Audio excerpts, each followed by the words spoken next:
আসসালামু আলাইকুম তোমাদের সবাইকে। আমাদের পাওয়ার প্লে প্রোগ্রামের কেমিস্ট্রি প্রথম পত্রের একদম সর্বশেষ অধ্যায় কর্মমুখী রসায়ন চ্যাপ্টারের আজকের ক্লাসে তোমাদের সবাইকে স্বাগতম জানাচ্ছি। আহ, আমরা কর্মমুখী রসায়ন চ্যাপ্টারটা পড়ব। এই পুরো চ্যাপ্টারটার শুধুমাত্র একটাই টপিক আমাদের শর্ট সিলেবাসে রয়েছে, তবে এর সাথে বেসিকের জন্য আমরা আরো কয়েকটা টপিক পড়ব। অর্থাৎ আমি ভিনেগারের কথা বলছি। সো কর্মমুখী রসায়ন চ্যাপ্টারটা এমন একটা চ্যাপ্টার, এইটা হচ্ছে ফুল টসে ছক্কা মারার মতো। কারণ একটা ফুল টস বল পাইছো তুমি এবং এ বলে একটা ছক্কা মারবা, অনেকটা ফ্রি হিটের মতো বলতে পারো। রিল্যাক্সে তুমি এই চ্যাপ্টারটা পড়লে এক চ্যাপ্টার থেকে একটা সিকেও কমন আসার সম্ভাবনা অনেক বেশি।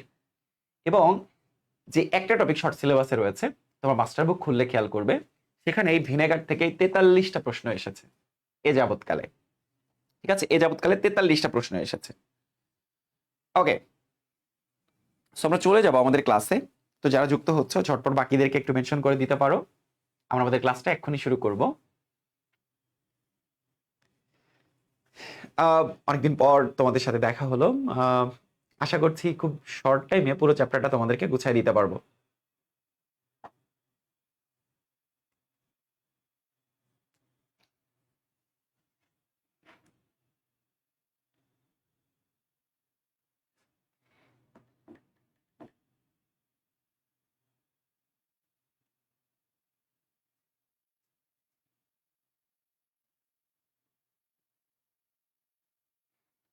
ওকে, তো চলো আমরা দেরি না করে আমাদের আজকের ক্লাসটা শুরু করে ফেলি। ওয়ালাইকুম আসসালাম। কয়টা ক্লাস? একটাই ক্লাস, একটাই ক্লাস এবং একটা ক্লাস। এই চ্যাপ্টারের খুবই ছোট একটা চ্যাপ্টার, অনেক ইজি বিজি জিনিসপত্র আছে।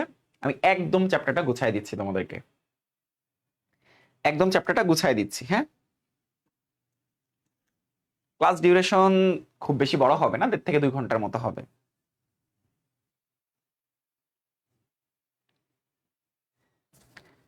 ওয়ালাইকুম আসসালাম। তো চলো আমরা ক্লাসটা শুরু করে ফেলি।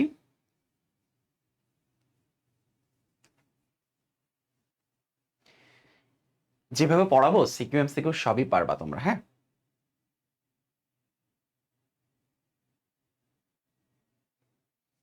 ওকে। তো আমরা মূলত এই চ্যাপ্টার আসলে কি পড়তে যাচ্ছি সেটা একটু তোমাদেরকে বলি। হ্যাঁ, তো ব্যাপারটা অনেকটা এরকম। আমাদের যে ভিনেগার বলে টপিকটা আছে, ভিনেগার, ভিনেগার থেকে হ্যাঁ 3 টাইপের জিনিস পড়তে হবে। এক, ভিনেগার কেমনে প্রস্তুত করতে হবে। হ্যাঁ, প্রস্তুতি, সংরক্ষণ কৌশল, সংরক্ষণ কৌশল এবং ভিনেগারের গুরুত্ব, কোথায় কোথায় ব্যবহার করা হয়। এগুলোর উপরে মোরলেস প্রায় 43টার মতো প্রশ্ন এসেছে। তোমরা মাস্টার বুকে দেখবা সেম, প্রত্যেকটা কোশ্চেন সেম এই 3টার মধ্যে। আমি আজকের ক্লাসে সব থেকে বেশি গুরুত্ব দিব এই পার্টটাতে, এবং এখানে এসে দেখবা তোমার একটা প্রশ্ন শেখার মাধ্যমে 3টা প্রশ্ন তুমি খুব সহজে পেরে যাচ্ছ। তো এই 3টা কোশ্চেনই দেখো প্রায় 43টার মতো প্রশ্ন এসেছে। তার মানে চ্যাপ্টারটা কিন্তু বেশ ইম্পর্টেন্ট, তাই না? এবং যে টপিকটা আমাদের শর্ট সিলেবাসে রয়েছে ভিনেগার, এটাও কিন্তু খুব ইম্পর্টেন্ট। তো এই টপিকটা আমরা আমাদের আজকের ক্লাসে ক্লিয়ার করব। তো দেরি না করে চলো আমরা আমাদের ক্লাসটা শুরু করব এখন। ওকে, ওয়ালাইকুম আসসালাম। আমার ভাইয়ের বার্থডে আজকে। Fine, happy birthday to your brother.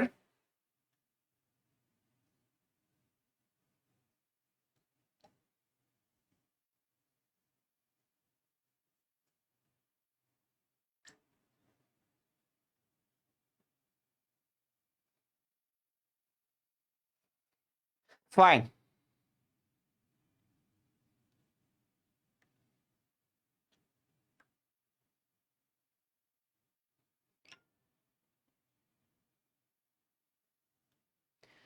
ওকে। তো সবাই আহ, সবাই হচ্ছে তোমার নোট খাতাটা নাও, কারণ এই চ্যাপ্টারে ম্যাক্সিমাম জিনিসপত্রগুলো কিন্তু একটু ডিটেইল টাইপের। হ্যাঁ, কয়েকটা বিক্রিয়া আছে যে বিক্রিয়াগুলো তোমাদেরকে পড়াবো, কয়েকটা এক্সট্রা যৌগ আছে। হ্যাঁ, তো সেই জিনিসপত্রগুলো তোমাদেরকে আমি একটু ডিটেইলে বুঝিয়ে বুঝিয়ে পড়াবো। ম্যাক্সিমাম জিনিসপত্রগুলো কি, ম্যাক্সিমাম জিনিসপত্রগুলো তোমার একটু বর্ণনামূলক টাইপের, হ্যাঁ একটু বর্ণনামূলক টাইপের। এই জন্য তোমরা যে কাজটা করবা, নোট খাতাটা নিয়ে ফেলো, অন্তত প্রত্যেকটা টপিক যেন নোট ডাউন করে নিতে পারো। ঠিক আছে, ওকে।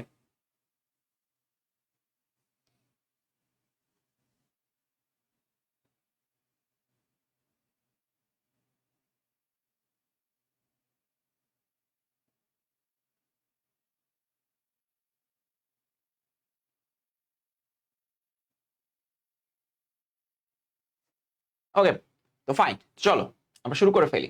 প্রিজারভেটিভস এবং খাদ্য সংরক্ষণ কৌশল, আমরা পড়তে যাচ্ছি প্রিজারভেটিভস এবং খাদ্য সংরক্ষণ কৌশল। হ্যাঁ, ওকে।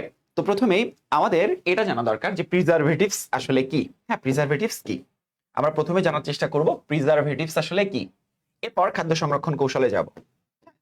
প্রিজারভেটিভস হচ্ছে এক ধরনের রাসায়নিক পদার্থ, যেটা দুরকম হইতে পারে, প্রাকৃতিক অথবা রাসায়নিক। আমরা পরবর্তীতে দেখব প্রাকৃতিক অথবা রাসায়নিক যে সকল পদার্থ ব্যবহার করে, হ্যাঁ, ক্ষতিকর যে ব্যাকটেরিয়া, মোল্ডস, ইস্ট এগুলোকে মেরে ফেলে খাদ্যের গুণাগুণ অটুট রেখে দীর্ঘদিন ব্যবহার করা যায়, তাদেরকে আমরা বলছি প্রিজারভেটিভস।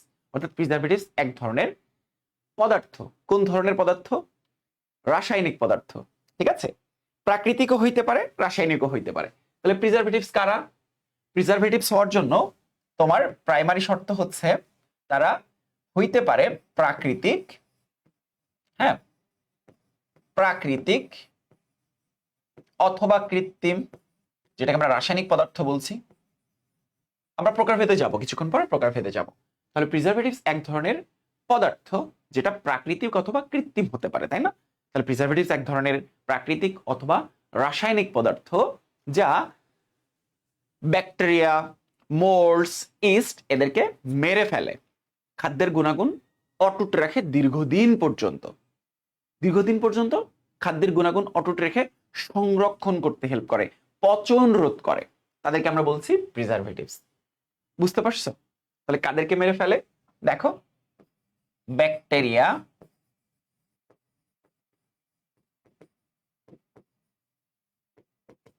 হ্যাঁ, তারপর ইস্ট, হ্যাঁ, তারপর মোল্ডস, হ্যাঁ, এদেরকে মেরে ফেলে এবং খাদ্যের গুণাগুণ দীর্ঘদিন পর্যন্ত অটুট রাখে। হ্যাঁ, দীর্ঘদিন পর্যন্ত অটুট রাখে। হ্যাঁ, ওকে। তো আশা করছি প্রিজারভেটিভস এর ব্যাপারটা তোমরা বুঝতে পারছো। প্রিজারভেটিভস আমরা যখন ক্লাসিফাইড করব তখন প্রাকৃতিক এবং কৃত্রিম। কৃত্রিমের মধ্যে আমরা অনেকগুলো এক্সাম্পল দেখব। হ্যাঁ, অ্যান্টি মাইক্রোবিয়াল এজেন্ট, নাম শুনেছ হয়তো, কিলেটিং এজেন্ট, এগুলো আমরা শিখবো। তো প্রাইমারিলি প্রিজারভেটিভস এর ডেফিনেশন হচ্ছে এখানে। আমরা পরবর্তীতে দেখব প্রিজারভেটিভস এর ডেফিনেশন। আমরা আবারও বারবার যেহেতু প্রিজারভেটিভস নিয়ে কথাবার্তা হবে, প্রিজারভেটিভস নিয়ে আমরা অনেক কিছু জানবো, কিন্তু একদম বেসিক জিনিস হচ্ছে প্রাকৃতিক বা কৃত্রিম পদার্থ যারা ব্যাকটেরিয়া, ইস্ট বা মোল্ডসকে ধ্বংস করে এবং খাদ্যের গুণাগুণ দীর্ঘদিন পর্যন্ত অটুট রেখে সংরক্ষণ করে। ঠিক আছে, ফাইন। এখন আসো, খাদ্য নষ্ট হবার কারণটা আসলে কি? খাদ্য তো পচে যায়, তাই না? আমরা অনেক সময় দেখছি যে প্রচন্ড গরম যখন, তখন কিন্তু পচে যায়, তাই না? পানির উপস্থিতিতে পচে যায়, তাই না? পানির উপস্থিতিতে পচে যায়। কিভাবে পচে? রেখে দিলেই কি পচে যায়? কিসের আক্রমণে পচে? তো চলো সেটা আগে প্রথমে একটু দেখে নেই। এগুলো হচ্ছে একদম পিওর বেসিক। হ্যাঁ, খাদ্য নষ্ট হবার কারণ। তো খাদ্য নষ্ট হবার কারণের মধ্যে দেখো, জীবাণু দ্বারা যদি পচন ঘটে, জীবাণু দ্বারা যদি পচন ঘটে, তাহলে জীবাণু কারা? জীবাণু কারা? জীবাণু দ্বারা যদি পচন ঘটে, সেই জীবাণু অ্যাকচুয়ালি কারা? সেই জীবাণু হচ্ছে, দেখো, জীবাণু অ্যাকচুয়ালি কারা? সেই জীবাণু হচ্ছে, এক নাম্বার হচ্ছে ব্যাকটেরিয়া। হ্যাঁ, ব্যাকটেরিয়া, নাম শুনেছ তোমরা। তারপর হচ্ছে মোল্ডস। হ্যাঁ, মোল্ডস, ইস্ট, হ্যাঁ, এগুলোর নাম শুনেছ তোমরা, তাই না? এই জীবাণুগুলোর আক্রমণে খাদ্য নষ্ট হইতে পারে। এরপর এনজাইমের প্রভাবে অক্সিজেন দ্বারা জারণ অথবা বিযোজন। অক্সিজেনের প্রভাবে জারণ অথবা বিযোজন। বুঝতে পারছো? ওকে, ফাইন। এনজাইম নিয়ে আমরা সামনে স্টাডি করব। ধাতব আয়নের প্রভাবে তৈল চর্বি জাতীয় খাবারের পচন। ধাতব আয়নের প্রভাবে তৈল চর্বি জাতীয় খাবারের পচন, যেটা আমরা পরবর্তীতে পড়ব। ধাতব আয়নের প্রভাবে কিভাবে তৈল এবং চর্বি জাতীয় পদার্থের পচন ঘটে, হ্যাঁ, আমরা পরবর্তীতে এটা পড়ব। ঠিক আছে, ধাতব আয়নের প্রভাবে কিভাবে এই ধরনের ঘটনাটা ঘটে আমরা পরবর্তীতে পড়বো। হ্যাঁ, ওকে, সেটা হচ্ছে কিসের মাধ্যমে হয়? এই চ্যাপ্টার পারি 3বার করছি, ওকে ফাইন। এইটা হচ্ছে সে কিলেটিং এজেন্টের মাধ্যমে হয়, কিলেটিং এজেন্টের মাধ্যমে হয়। তোমরা মৌলের পর্যাবৃত্ত ধর্মে পড়েছো সন্নিবেশ বন্ধন পোর্শনের মধ্যে ইডিটিএ, ইথিলিন ডায়ামিন টেট্রাসিটেট, তারপর ইএন, হ্যাঁ সংক্ষেপে লিখেছো ইথিলিন ডায়ামিন, হ্যাঁ পড়েছো না তোমরা? কিলেটিং এজেন্ট মানে মাঝখানে একটা যৌগকে আটকে ফেলা, ধাতব যৌগকে আটকে ফেলা, অবরুদ্ধ করে ফেলা, কাকড়ার পায়ের মতো। হ্যাঁ, কাকড়া যে স্টেপ গুলো নিতে থাকে না, এর মাঝখানে এই যে এরকম এরকম করে দেখবা, যদি কখনো কক্সবাজারে বিচে যাওয়া হয় দেখবা তোমার এই জিনিসপত্রগুলো তোমরা দেখতে পাবা। আচ্ছা ফাইন, এখন আসো ধাতব আয়নের প্রভাবে তৈল চর্বি জাতীয় খাবারের পচন, ধাতব আয়নের প্রভাবে। ওকে, তো এই যে দেখো খাদ্য নষ্ট হওয়ার কারণগুলো আমরা দেখলাম। এখন কথা হচ্ছে খাদ্য জীবাণু কারা, কোন কোন জীবাণুর আক্রমণে হয় সেটাও আমরা জানলাম। এখন কথা হচ্ছে খাদ্য পচনের শর্ত কি, খাদ্য কখন পচে যায়। আমরা তো এখানে দেখলাম খাদ্য নষ্ট হবার কারণ, খাদ্য কখন পচে যায়। বেশ কয়েকটা কারণ আছে, তার মধ্যে উল্লেখযোগ্য কারণ হচ্ছে যদি পানির উপস্থিতি থাকে। হ্যাঁ, পানির উপস্থিতি থাকে আর তাপমাত্রা যদি 30 থেকে 45 ডিগ্রি সেলসিয়াসের মধ্যে থাকে। হ্যাঁ, ওকে, তাহলে আমরা যদি ডিফাইন করি তাহলে পানি উপস্থিত থাকলে, পানি উপস্থিত থাকলে, হ্যাঁ, এবং 2 হচ্ছে তাপমাত্রা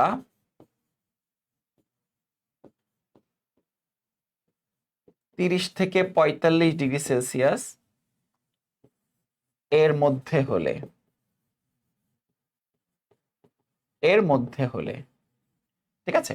তো এই যে দেখো এইটা হচ্ছে খাদ্য পচনের শর্ত। টেম্পারেচার যদি 30 থেকে 45 ডিগ্রি সেলসিয়াসের মধ্যে হয় তাইলে খাবার পচে যায়। আমরা প্রচন্ড গরমে কি দেখেছি, খাবার পচে যায় না, দেখেছো না?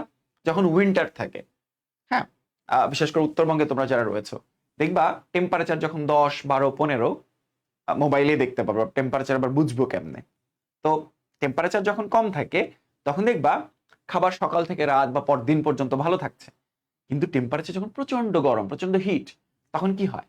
তখন দেখবা খুব দ্রুত পচে যাচ্ছে, তাই না? ইভেন এই রমজান মাসেই দেখবা ইফতারির সময় তোমরা যেটা খাচ্ছ ওই খাবারটা যদি ফ্রিজিং না করো তখন দেখবো ওই খাবারটা সেহরিতে তুমি খেতে পারছো না, তাই না? কেন হচ্ছে? এই যে টেম্পারেচার, বেশি টেম্পারেচারের জন্য। এটা কিন্তু রুম টেম্পারেচার না। হ্যাঁ, ওকে, খাদ্য পচে যায় তখন। হ্যাঁ, খাদ্য তখন পচে যায়। ওকে, জি ভাই ফাইন। হ্যাঁ, নোট করতে হবে, হ্যাঁ অবশ্যই নোট করতে হবে। তো দেখো তাইলে আমরা বুঝলাম প্রিজারভেটিভস কি এবং খাদ্য সংরক্ষণ কৌশল সম্পর্কে আমরা জানবো। হ্যাঁ, প্রিজারভেটিভস কিভাবে খাদ্য সংরক্ষণ করে এটা সম্পর্কে আমরা পরবর্তীতে জানবো। এই যে কিলেটিং এজেন্ট, এটা সম্পর্কে আমরা পরবর্তীতে অনেক বেশি স্টাডি করব, অনেক বেশি জানবো। ওকে, যারা পরে যুক্ত হয়েছে তোমাদের জন্য বলে রাখি এই পোরশন থেকে প্রায় 43টার মতো প্রশ্ন এসেছে, প্রস্তুতি, সংরক্ষণ কৌশল এবং গুরুত্ব, এবং এই টপিকটাই কিন্তু শর্ট সিলেবাসে রয়েছে। হ্যাঁ ফাইন, এখন আসো প্রিজারভেটিভস সম্পর্কে। আমরা অলরেডি জানলাম প্রিজারভেটিভস কি, প্রিজারভেটিভস বলতে কি বোঝায়। হ্যাঁ, প্রিজারভেটিভস হচ্ছে ওই যে ক্ষতিকর যে সকল ব্যাকটেরিয়া, মোল্ডস, ইস্ট রয়েছে তাদেরকে ধ্বংস করে খাবারকে দীর্ঘদিন পর্যন্ত পচন রোধ করার যে কৌশল, এবং এটা যেই রাসায়নিক বা কৃত্রিম বা রাসায়নিক পদার্থ করে থাকে সেটাই হচ্ছে আমাদের কাছে প্রিজারভেটিভস, তাই না? ফাইন, এখন প্রিজারভেটিভ সম্পর্কে তো আমরা জানলাম, তাই না?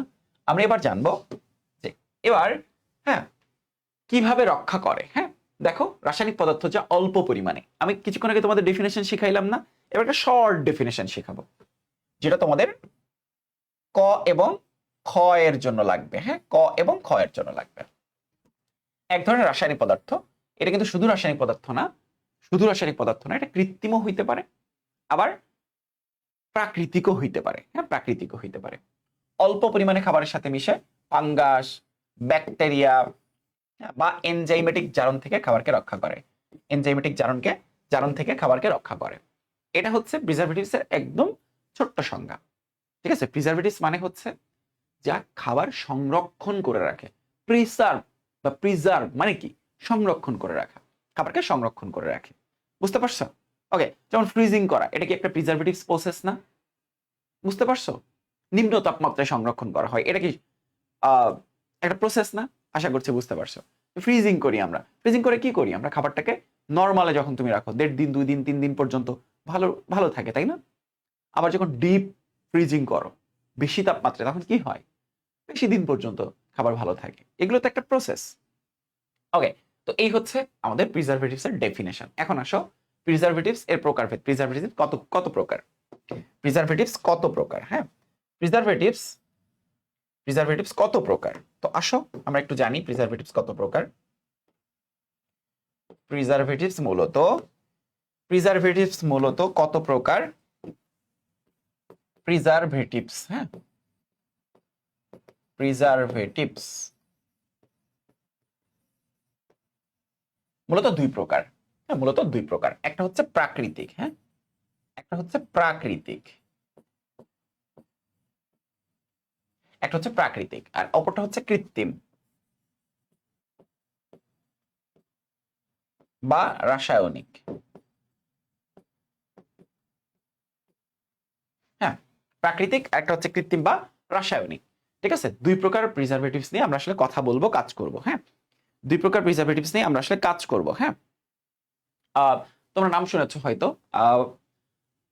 খাদ্য লবণ নাম শুনেছো, লবণ দিয়ে অনেক সময় খাদ্য সংরক্ষণ করা হয়। সরিষার তেলের নাম শুনেছো না তোমরা? এরপর ভিনেগারের নাম শুনেছো তোমরা। ঠিক আছে, এগুলো সবই হচ্ছে প্রাকৃতিক প্রিজারভেটিভস। হ্যাঁ, এগুলো সবই হচ্ছে প্রাকৃতিক প্রিজারভেটিভস। ওকে,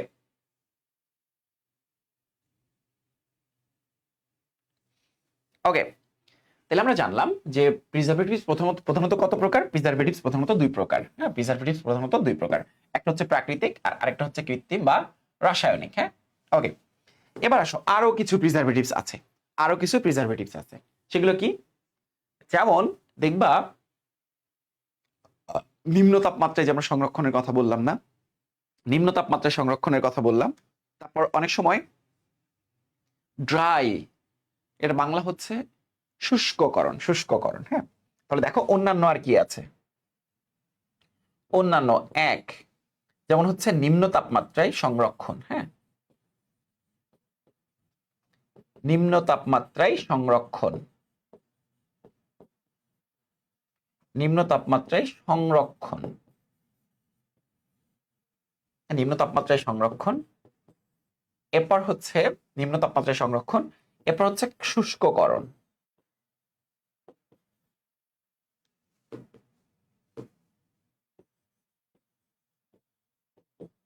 শুষ্ককরণ, ঠিক আছে, মাঝে মধ্যে আসতে পারে। নিচের কোনটি প্রিজারভেটিভস এর প্রকারভেদ নয়? আবার নিচের কোনটি খাদ্য সংরক্ষণ কৌশল নয়? তার মধ্যে যদি শুষ্ককরণ থাকে, নিম্ন তাপমাত্রা সংরক্ষণ থাকে, যেমন তোমরা ফ্রিজের কথা বলো না, রেফ্রিজারেটরের কথা বলো, এইটার কনসেপ্ট হচ্ছে নিম্ন তাপমাত্রায় সংরক্ষণ। বুঝতে পারছো? এই চ্যাপ্টারটা কিন্তু খুব বেশি মজার চ্যাপ্টার না, খুবই রেগুলার একটা চ্যাপ্টার। কিন্তু আমি পুরো চ্যাপ্টারটা তোমাদেরকে গুছাই দিচ্ছি, ঠিক কতটুকু পড়তে হবে, কতটুকু বাদ দিতে হবে। চ্যাপ্টার শেষে আমি একটা নোটসও দিব তোমাদেরকে। হ্যাঁ, চ্যাপ্টার শেষে তোমাদেরকে আমি একটা নোটসও দিব।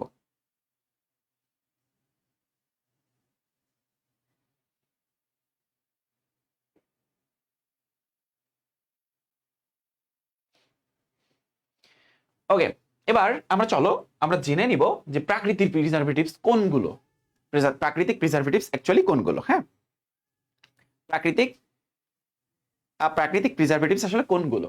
হ্যাঁ, তোমরা অনেক প্রিজারভেটিভস এর নাম শুনেছো। দেখো মোরালেস প্রাকৃতিক প্রিজারভেটিভস হচ্ছে এই যে দেখো খাদ্য লবণ, তোমরা নাম শুনেছো খাদ্য লবণের, তাই না? খাদ্য লবণের নাম শুনেছো তোমরা, তাই না? খাদ্য লবণের নাম শুনেছো। তো খাদ্য লবণ প্রাকৃতিক প্রিজারভেটিভস। হ্যাঁ, খাদ্য লবণ হচ্ছে NaCl। এটা কোথায় ব্যবহার করা হয় তোমরা নিশ্চয়ই জানো, যে ইলিশ সংরক্ষণে। হ্যাঁ, ইলিশ সংরক্ষণে এটা ব্যবহার করি। কোথায়? ইলিশ সংরক্ষণে আমরা এটা ব্যবহার করি, ইলিশ সংরক্ষণে আমরা এটা ব্যবহার করি। হ্যাঁ, তোমরা নাম শুনে থাকবা লোনা পানির ইলিশের নাম শুনেছো না তোমরা? নাম শুনেছো তো, তাই তাই না? লোনা পানির ইলিশ বা লোনা ইলিশ। হ্যাঁ, লোনা লোনা ইলিশ, ইলিশের নাম শুনেছো তোমরা নিশ্চয়ই। এটা সংরক্ষণ করতে, এটা সংরক্ষণ করতে খাদ্য লবণ ব্যবহার করা হয়, এটা সংরক্ষণ করতে খাদ্য লবণ ব্যবহার করা হয়। ঠিক আছে, এরপর আসো সরিষার তেল। সরিষা, হ্যাঁ, তোমরা দেখবা বাজারে বলে যে খাঁটি সরিষার তেল, অনেক বিজ্ঞাপন দেখেছো তোমরা সরিষার তেলের, তাই না? হ্যাঁ, ঘানি ভাঙা বলে, হ্যাঁ, গ্রামে এই শব্দটা বেশ প্রচলিত। হ্যাঁ, সরিষার তেল দিয়ে কি করা হয়? সরিষার তেল দিয়ে তেহারি ঘরের তেহারি রান্না করা হয়, তাই? সরিষার তেল দিয়ে কি করা হয়? সরিষার তেল দিয়ে কালা ভুনা করা হয় না, অ্যাকচুয়ালি সরিষার তেল দিয়ে বিভিন্ন শাকসবজি, ফলমূল, হ্যাঁ, তারপর আচার, এগুলো সংরক্ষণ করা হয়। হ্যাঁ, সরিষার তেল দিয়ে বিভিন্ন শাকসবজি, হ্যাঁ,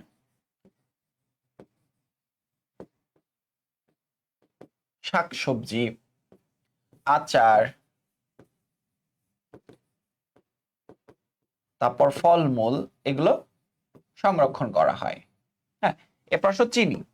চিনি আসলে আমরা জানি চিনি হচ্ছে একটা প্রাকৃতিক প্রিজারভেটিভ, অনেকবার প্রশ্ন এসেছে, এই এমসিকিউটা অনেকবার এসেছে। কোনটি প্রাকৃতিক প্রিজারভেটিভস, হ্যাঁ, C12H22 O11, তাই না? এটা যেমন আচার সংরক্ষণে ব্যবহার করা হয়, আচার সংরক্ষণে ব্যবহার করা হয়, আচার সংরক্ষণে ব্যবহার করা হয়। এরপর আসো সব থেকে ইম্পর্টেন্ট, ভিনেগার। তোমরা অনেকেই কনফিউজ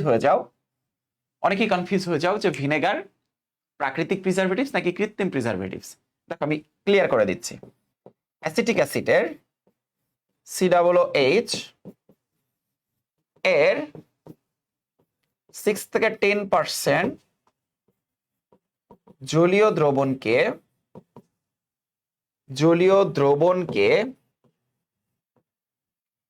দ্রবণকে ভিনেগার বলে, তাই না? এখন আজকের ক্লাসে আমরা অনেক পড়বো, এই টপিকটা অনেক পড়বো, কিন্তু এই যে অ্যাসিটিক অ্যাসিড এর 6 থেকে 10% জলীয় দ্রবণ, তাই না? এবার আসলে তোমাদেরকে মূল বিষয়টা ক্লিয়ার করি। এই ভিনেগার হচ্ছে একটা প্রাকৃতিক প্রিজারভেটিভস, কিন্তু অ্যাসিটিক অ্যাসিড কিন্তু প্রাকৃতিক প্রিজারভেটিভস না, এটা হচ্ছে কৃত্রিম বা রাসায়নিক প্রিজারভেটিভস। খুব ভালো মতো মাথার মধ্যে ঢোকাও। তার মানে ভিনেগার হচ্ছে একটা হচ্ছে প্রাকৃতিক প্রিজারভেটিভস, কিন্তু অ্যাসিটিক অ্যাসিড হচ্ছে কৃত্রিম বা রাসায়নিক প্রিজারভেটিভস, ঠিক আছে? তাহলে অ্যাসিটিক অ্যাসিডের 6 থেকে 10% জলীয় দ্রবণ, তার মানে অ্যাসিটিক অ্যাসিড থাকবে 10 ভাগ, বাকি 90% কি থাকবে? বাকি 90% পানি থাকবে, জলীয় দ্রবণ বলেছে। তাহলে এই এমসিকিউটা কিন্তু অনেক বেশি গুরুত্বপূর্ণ তোমাদের জন্য। হ্যাঁ, এই এমসিকিউটা কিন্তু অনেক বেশি গুরুত্বপূর্ণ তোমাদের জন্য, একটু খেয়াল রাখতে হবে। হ্যাঁ,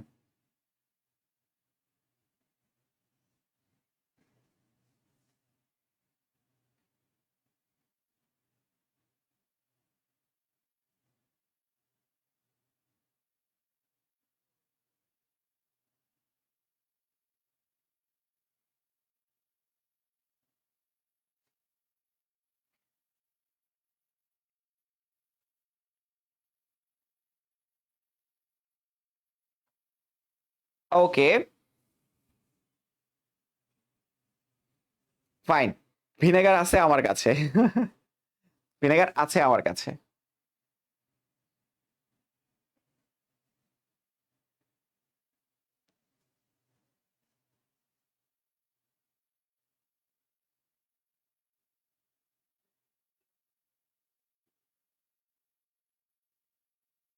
ওকে, আমরা এখন সামনে যাব।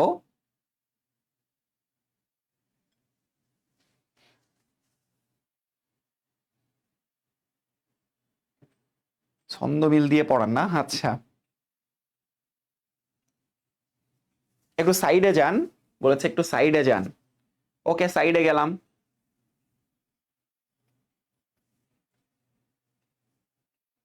আচ্ছা,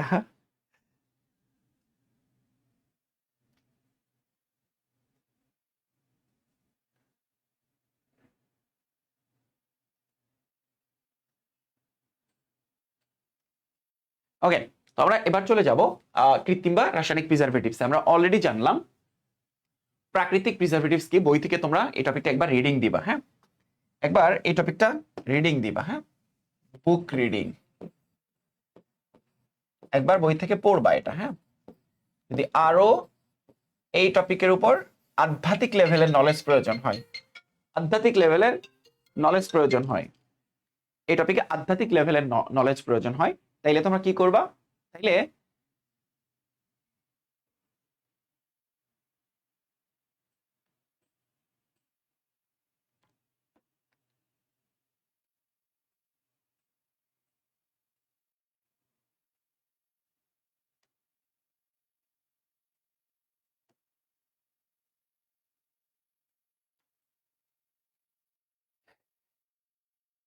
ফয়সাল কি প্রশ্ন করেছো? মাস্টার বুকটা অনেক কাজে আসে। আমার প্রশ্নের উত্তর পেলাম না। সম্ভবত কি প্রশ্ন করেছিলে যে কিভাবে খাদ্য সংরক্ষণ করে, তাই না? এই যে দেখো, খাদ্য সংরক্ষণ কৌশলটাই তোমাদেরকে শেখাবো। হ্যাঁ, প্রিজারভেটিভস কিভাবে খাদ্য সংরক্ষণ করে, আরেকটা হচ্ছে ভিনেগার কিভাবে খাদ্য সংরক্ষণ করে। তো আগে ভিনেগার কিভাবে খাদ্য সংরক্ষণ করে এই প্রশ্নটা দেখো, দেখবা তুমি খাদ্য সংরক্ষণ কৌশল সম্পর্কে একটা পুরো আইডিয়া পেয়ে যাবে। এটা প্রসেস, হ্যাঁ, এটা পুরো প্রসেস।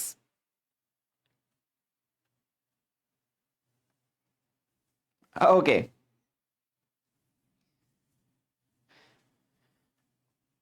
ওকে, ফাইন। তো চলো এবার আমরা কৃত্রিম বা রাসায়নিক প্রিজারভেটিভ সম্পর্কে জানবো। প্রথমে আসো antimicrobial agent. Antimicrobial agent, antimicrobial agent বলতে আমরা আসলে কি বুঝি? অ্যান্টিমাইক্রোবিয়াল, অ্যান্টি মানে হচ্ছে অপোজিট, মানে বিপরীত। হ্যাঁ, মাইক্রোবিয়াল মানে হচ্ছে ছোট ছোট মাইক্রো অর্গানিজম। মাইক্রো অর্গানিজমের নাম শুনেছো তোমরা নিশ্চয়ই, তাই না? বা তোমরা ছোট ছোট পার্টিকেলের নাম শুনেছো, এই যে ব্যাকটেরিয়া, মোল্ডস, হ্যাঁ, ছত্রাক, এগুলোর নাম শুনেছো না তোমরা? ওকে, তো এটা দেখো, এটা কখনো এইভাবে বলা হয় anti microbial agent. Anti microbial agent, ঠিক আছে? আমা, আমা বলে কিন্তু একটা কফি আছে, হ্যাঁ। তো এটার নাম কিন্তু আবার অ্যান্টি মাইক্রোবিয়াল এজেন্ট থেকে আসে নাই, হ্যাঁ, বিভিন্ন মাইক্রো অর্গানিজম থেকে এসেছে, হ্যাঁ। তো অ্যান্টি মাইক্রোবিয়াল এজেন্ট যারা, এরা হচ্ছে কৃত্রিম বা রাসায়নিক প্রিজারভেটিভস। আমি যাচ্ছি এক্সাম্পলে যাচ্ছি, হ্যাঁ, এক্সাম্পলে যাচ্ছি। এক্সাম্পল নিয়ে মাথা ঘামায়ও না, প্লিজ টার্ন ওভার পরের পেজে। এক্সাম্পলে যাব। এখন কথা হচ্ছে এই যে এরা এরা কি কাজ করে অ্যাকচুয়ালি, এদের কাজটা কি? এরা ওই যে ব্যাকটেরিয়া থাকে না, ব্যাকটেরিয়া,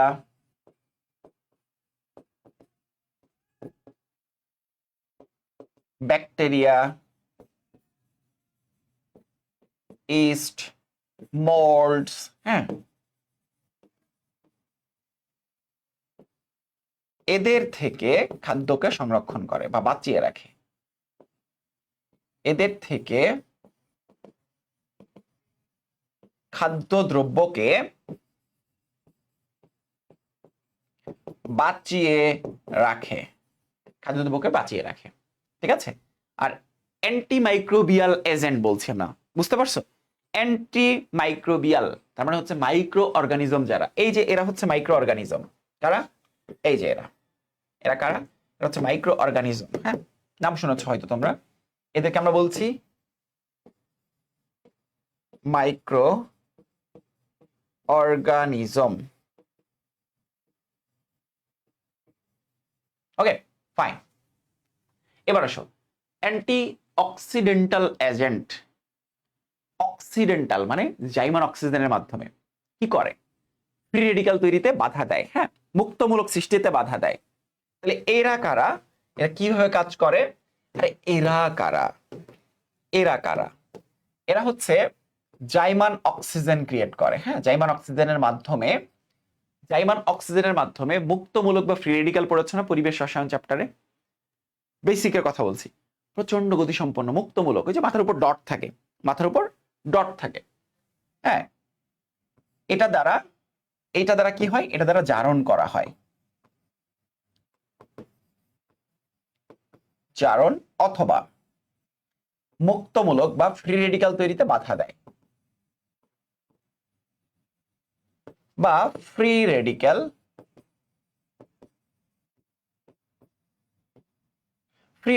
তৈরিতে বাধা দেয়, ফ্রি রেডিক্যাল তৈরিতে বাধা দেয়, মুক্তমূলক বা ফ্রি রেডিক্যাল তৈরিতে বাধা দেয়, ঠিক আছে? Anti oxidant agent. আর লাস্ট হচ্ছে কিলেটিং এজেন্ট। কিলেটিং এজেন্টের নাম শুনেছো তোমরা, পরবর্তীতে আমরা এটা নিয়ে আবার স্টাডি করব। কিলেটিং এজেন্ট তোমরা অলরেডি দেখেছো কিলেটিং এজেন্ট কি কাজ করে। দেখো, কিলেটিং এজেন্ট ধাতব আয়নের প্রভাবে তৈল চর্বি জাতীয় খাবারের পচন, ধাতব আয়নের প্রভাবে তেল ও চর্বি জাতীয় খাবারের পচন, হ্যাঁ, ধাতব আয়ন দ্বারা তেল ও চর্বি জাতীয় খাবারের পচন রোধ করে হচ্ছে কিলেটিং এজেন্ট, হ্যাঁ। ধাতব আয়নের প্রভাবে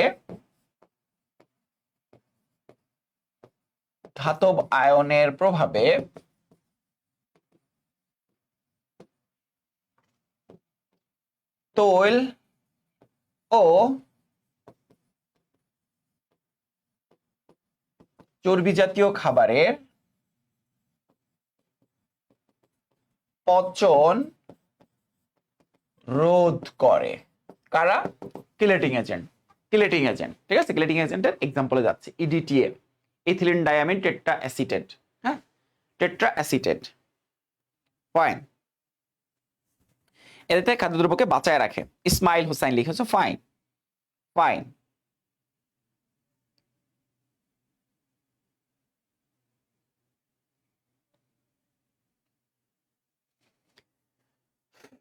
ওকে,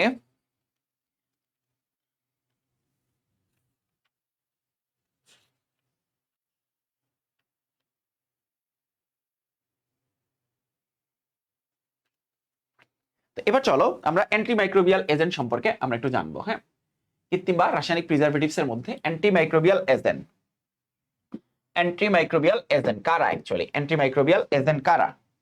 ঠিক আছে, অ্যান্টিমাইক্রোবিয়াল এজেন্ট কারা? তো দেখো খেয়াল করে, sodium benzoate, benzoic acid, potassium sorbate, sodium sorbate, calcium sorbate. হ্যাঁ,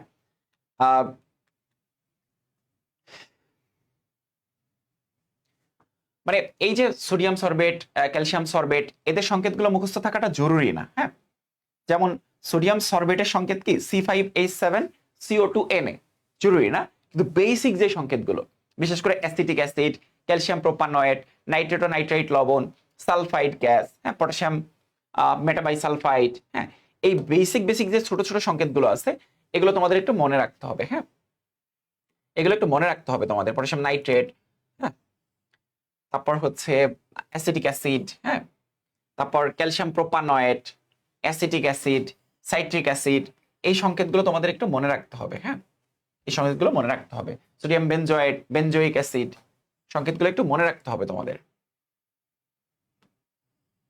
ঠিক আছে, আমি ক্লাস শেষে তোমাদেরকে একটা নোটস দিব, যেটা ফুল সিলেবাসের উপর, আবার বলছি ফুল সিলেবাসের উপর। সেখান থেকে তোমরা একবার চোখ বুলাইতে পারো। বুক রিডিং দিতে হবে না, নোটসটা যদি রিভাইজ করো তাইলে হয়ে যাবে। নোটসটা যদি রিভাইজ করো তাইলেই হয়ে যাবে। এটা তো ফুল সিলেবাসের উপরে নোটসটা করা। ওকে, সেখানে প্রত্যেকটা জিনিসের একদম ডিটেইল এক্সপ্লেনেশন আছে, লাগবে না কিন্তু, কিন্তু একবার দেখবা। ঠিক আছে, যেহেতু ডিটেইল টাইপের টপিক, এখন কি তোমাদের এই যে NaNO2 কেমনে এসেছে এটা কি ব্যাখ্যা করে তোমাদেরকে বুঝাইতে হবে? না, এটা হচ্ছে বেসিক। হ্যাঁ, এডিটিএ একজন বলছে ফার্স্ট পড়ান। আচ্ছা, হ্যাঁ, অ্যান্টিমাইক্রোবিয়ালের কার্যকারিতা হচ্ছে pH 4.5 এর নিচে থাকে। হ্যাঁ, ওকে, ইডিটি এর ফুল মিনিং কি? ইথিলিন ই diamine tetra acetate, ethylene diamine tetra acetate, এটা হচ্ছে ইডিটি এর ফুল মিনিং। হ্যাঁ, ইডিটি এর ফুল মিনিং হচ্ছে ethylene diamine tetra acetate, tetra acetate. হ্যাঁ, ওকে, এখন আসো অ্যান্টিমাইক্রোবিয়াল এজেন্টের মধ্যে এই যে এইটা তো তোমরা দেখলা অ্যাসিটিক অ্যাসিড, আমি আগেই কিন্তু তোমাদেরকে ক্লিয়ার করেছি। অ্যাসিটিক অ্যাসিড, হ্যাঁ, যদি বলে CH3 COOH, এটা কি অ্যাসিটিক অ্যাসিড? তাই না? অ্যাসিটিক অ্যাসিড হচ্ছে একটা কৃত্রিম বা রাসায়নিক প্রিজারভেটিভস, আমি কিন্তু আগেই বলেছি তোমাদেরকে, এটা হচ্ছে কৃত্রিম প্রিজারভেটিভস। হ্যাঁ, আর যদি এমন হয় যে ভিনেগার, ভিনেগার যদি কখনো বলে ভিনেগার, তাহলে ভিনেগারটা কোন ধরনের প্রিজারভেটিভস? এটা হচ্ছে প্রাকৃতিক প্রিজারভেটিভস। ভিনেগারটা হচ্ছে প্রাকৃতিক প্রিজারভেটিভস। হ্যাঁ, আর অ্যাসিটিক অ্যাসিড হচ্ছে কৃত্রিম প্রিজারভেটিভস। অ্যাসিটিক অ্যাসিড বা কৃত্রিম না বলে তোমরা এখানে রাসায়নিকও বলতে পারো, রাসায়নিকও বলতে পারো, রাসায়নিক প্রিজারভেটিভস। ঠিক আছে, কৃত্রিম বা রাসায়নিক প্রিজারভেটিভস। ঠিক আছে, সো এই যে কৃত্রিম বা রাসায়নিক প্রিজারভেটিভস এর মধ্যে অ্যান্টিমাইক্রোবিয়াল এজেন্ট, এইটা কিন্তু তোমাদের একটু মাথায় রাখতে হবে ভালো মতো, এটা একটু ভালো মতো মাথায় রাখতে হবে। হ্যাঁ, ওকে।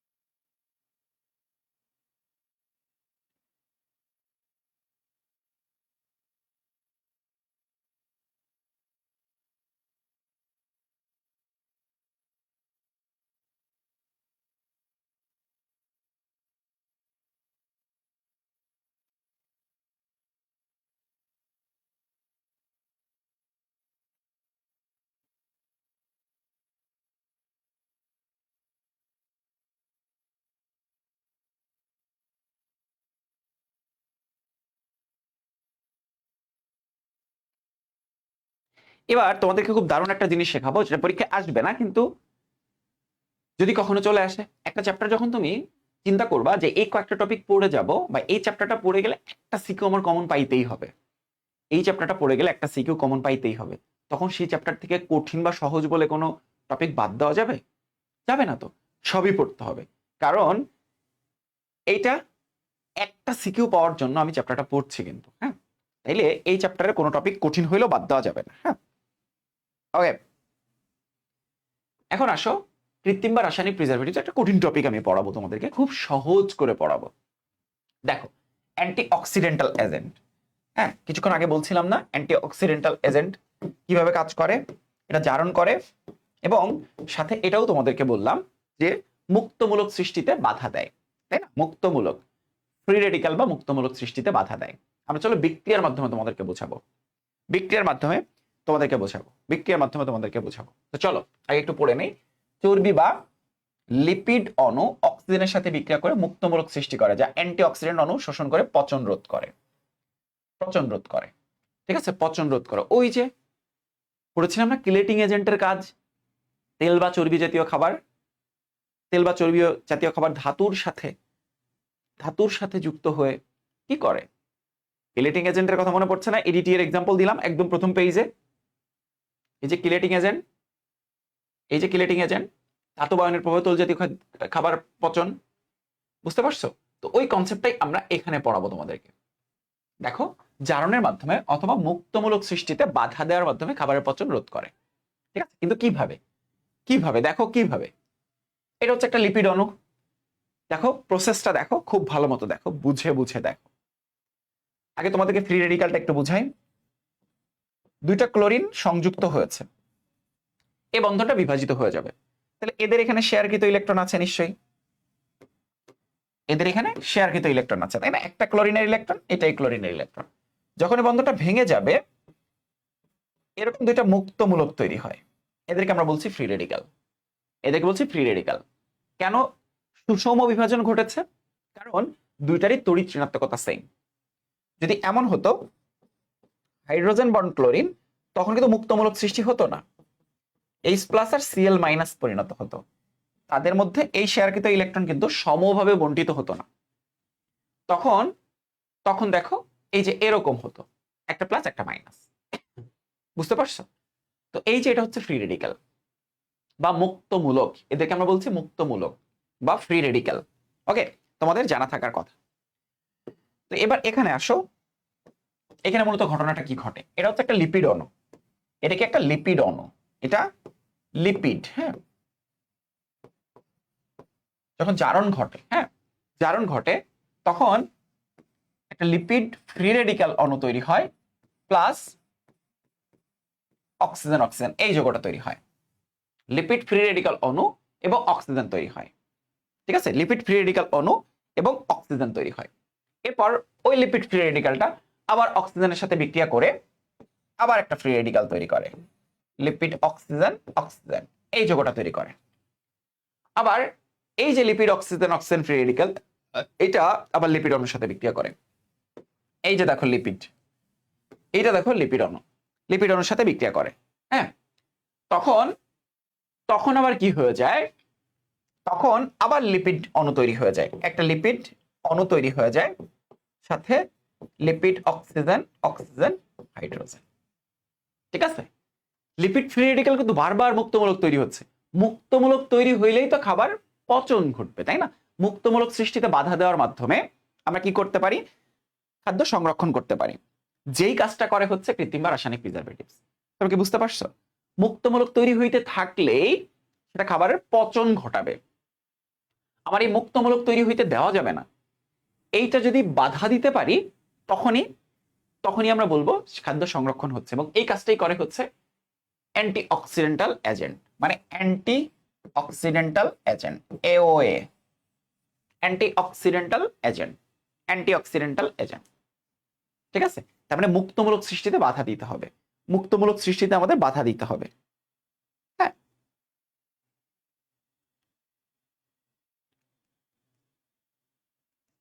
ওকে, তো এবার আসো, আবার এই যে LOOH, এটা আবার বিক্রিয়া করে কিসে পরিণত হয়?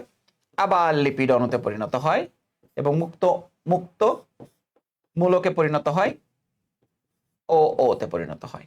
দেখো ফাইনালি দেখো আবারও সেই লিপিড অণুটাই পেলাম আমরা। তার মানে আমার মুক্তমূলক বারবার তৈরি হচ্ছে, বারবার তৈরি হচ্ছে। আমার কাজ হচ্ছে এই মুক্তমূলককে সরায় ফেলা, এই মুক্তমূলককে সরায় ফেলা, এই যে মুক্তমূলক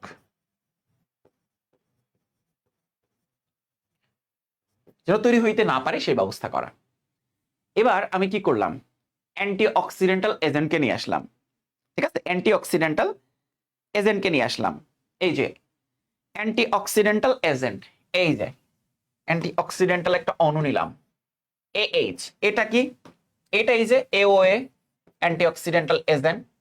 হ্যাঁ, একটা অণু নিলাম, সাথে কি নিলাম, লিপিডের একটা ফ্রি রেডিক্যাল নিলাম, লিপিডের একটা ফ্রি রেডিক্যাল নিলাম। তখন কি হচ্ছে দেখো, লিপিড অণু আর অ্যান্টিঅক্সিডেন্টাল এজেন্ট, দ্যাটস ইট। লিপিড অণু, অ্যান্টিঅক্সিডেন্টাল এজেন্ট, ওইটা হচ্ছে স্থায়ী লিপিড অণু। ঠিক আছে, স্থায়ী লিপিড অণু। বুঝতে পারছো, এটাকে কিন্তু আলাদা করে ফেললো, এই যে আলাদা করে ফেলেছে না, এই যে আলাদা করে ফেলেছে। এটা হচ্ছে স্থায়ী লিপিড অণু, স্থায়ী লিপিড অণু। মুক্তমূলক তৈরি হলো না। আর এটা হচ্ছে অ্যান্টিঅক্সিডেন্টাল এজেন্ট। বুঝতে পারছো, স্থায়ী লিপিড অণু তৈরি করলাম। এখন কি আর কোনো ফ্রি রেডিক্যাল তৈরি হয়েছে? ফ্রি রেডিক্যাল তৈরি হয় নাই। তারপরে এরই মাধ্যমে অ্যান্টিঅক্সিডেন্টাল এজেন্ট আমাদের খাদ্য সংরক্ষণে ভূমিকা রাখে, প্রিজারভেটিভস হিসেবে কাজ করে। এটা হচ্ছে একটা ক্রিয়া কৌশল। এটা কি শিখলাম আমরা? এটা শিখলাম হচ্ছে ক্রিয়া কৌশল, কিভাবে কাজ করে ক্রিয়া কৌশল। এটা পরীক্ষায় আসবে না, হ্যাঁ পরীক্ষায় আসবে না, কিন্তু শিখে রাখতে হবে যদি কখনো চলে আসে। মনে রাখবা কিভাবে, লিপিড অণু অক্সিজেনের সাথে বিক্রিয়া করছে, এল হো, তাই না, HOO, এল তৈরি হইলে HOO তো থাকবে। আবার দেখো LHOO, আবার এল অক্সিজেন, দেখো এল আবার অক্সিজেনের সাথে বিক্রিয়া করে, যেটা তৈরি করবে এটা আবার দেখো বিক্রিয়া করবে লিপিড অণুর সাথে, আবার লিপিড অণুর সাথে বিক্রিয়া করবে। এখানে আবার যেটা তৈরি করলো LOOH, আবার এটা বিক্রিয়া করবে লিপিড অণু HOO, লিপিড অণু HOO। এবং মনে রাখতে পারো, যা শুরু তাই শেষ, মাঝখানে যা আসবে সব আগের অণু। এটা এটা এটা এটা, দেখো ব্যাপারটা অনেকটা তাই না? এই যে এটা, এই যে এটা, এটা বুঝতে পারছো? জিনিসটা কিন্তু খুব সহজ, ঠাড়া মুখস্থ। হ্যাঁ ফাইন, ওকে। এটা তো বেশ সহজ, কিন্তু একটু মনে রাখতে হবে। এলটাতে হচ্ছে লিপিড অণু, হ্যাঁ এল হচ্ছে লিপিড অণু, এল এল এল, আর এটা হচ্ছে হাইড্রোজেন, এল তো হচ্ছে লিপিড। এইটা অক্সিজেনের উপস্থিতিতে বিক্রিয়া করেছে, লিপিড ফ্রি রেডিক্যাল তৈরি করছে এবং HOO তৈরি করছে। ধরো এল চলে গেলে কি থাকে, দুটো অক্সিজেন একটা হাইড্রোজেন থাকে, HOO। এই লিপিড অণু আবার অক্সিজেনের সাথে বিক্রিয়া করছে। অক্সিজেনের সাথে বিক্রিয়া করা মানে হচ্ছে জারণ ঘটা, জারণ।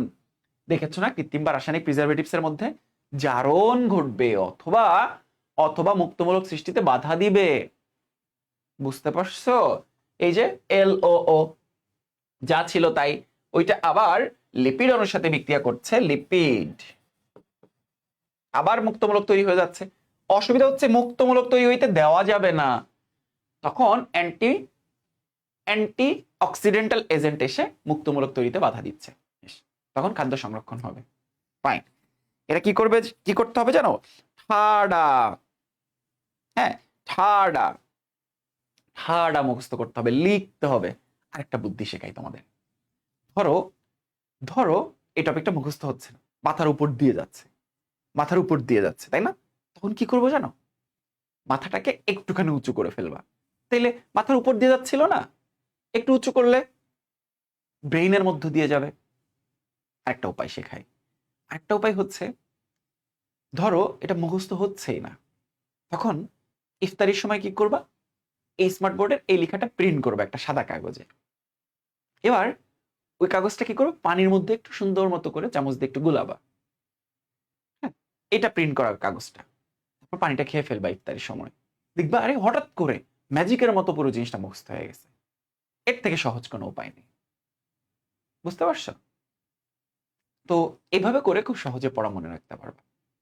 হ্যাঁ, আর আরেকটা সহজ উপায় কি, আরেকটা সহজ উপায় হচ্ছে বারবার বারবার লিখে লিখে মুখস্থ করা। হ্যাঁ, এটা তোমাদের কাছে সব থেকে বেশি কঠিন লাগবে। ঠাড়া পড়তে গেছে। ছোট করে লেখা, ক্লাস শেষে আমি নোট দিব। হ্যাঁ, ওকে, ক্লাস শেষে আমি তোমাদেরকে নোট দিব। কঠিন জিনিস তোমাদেরকে বুঝাইতে গেলে এত প্যারা লাগে।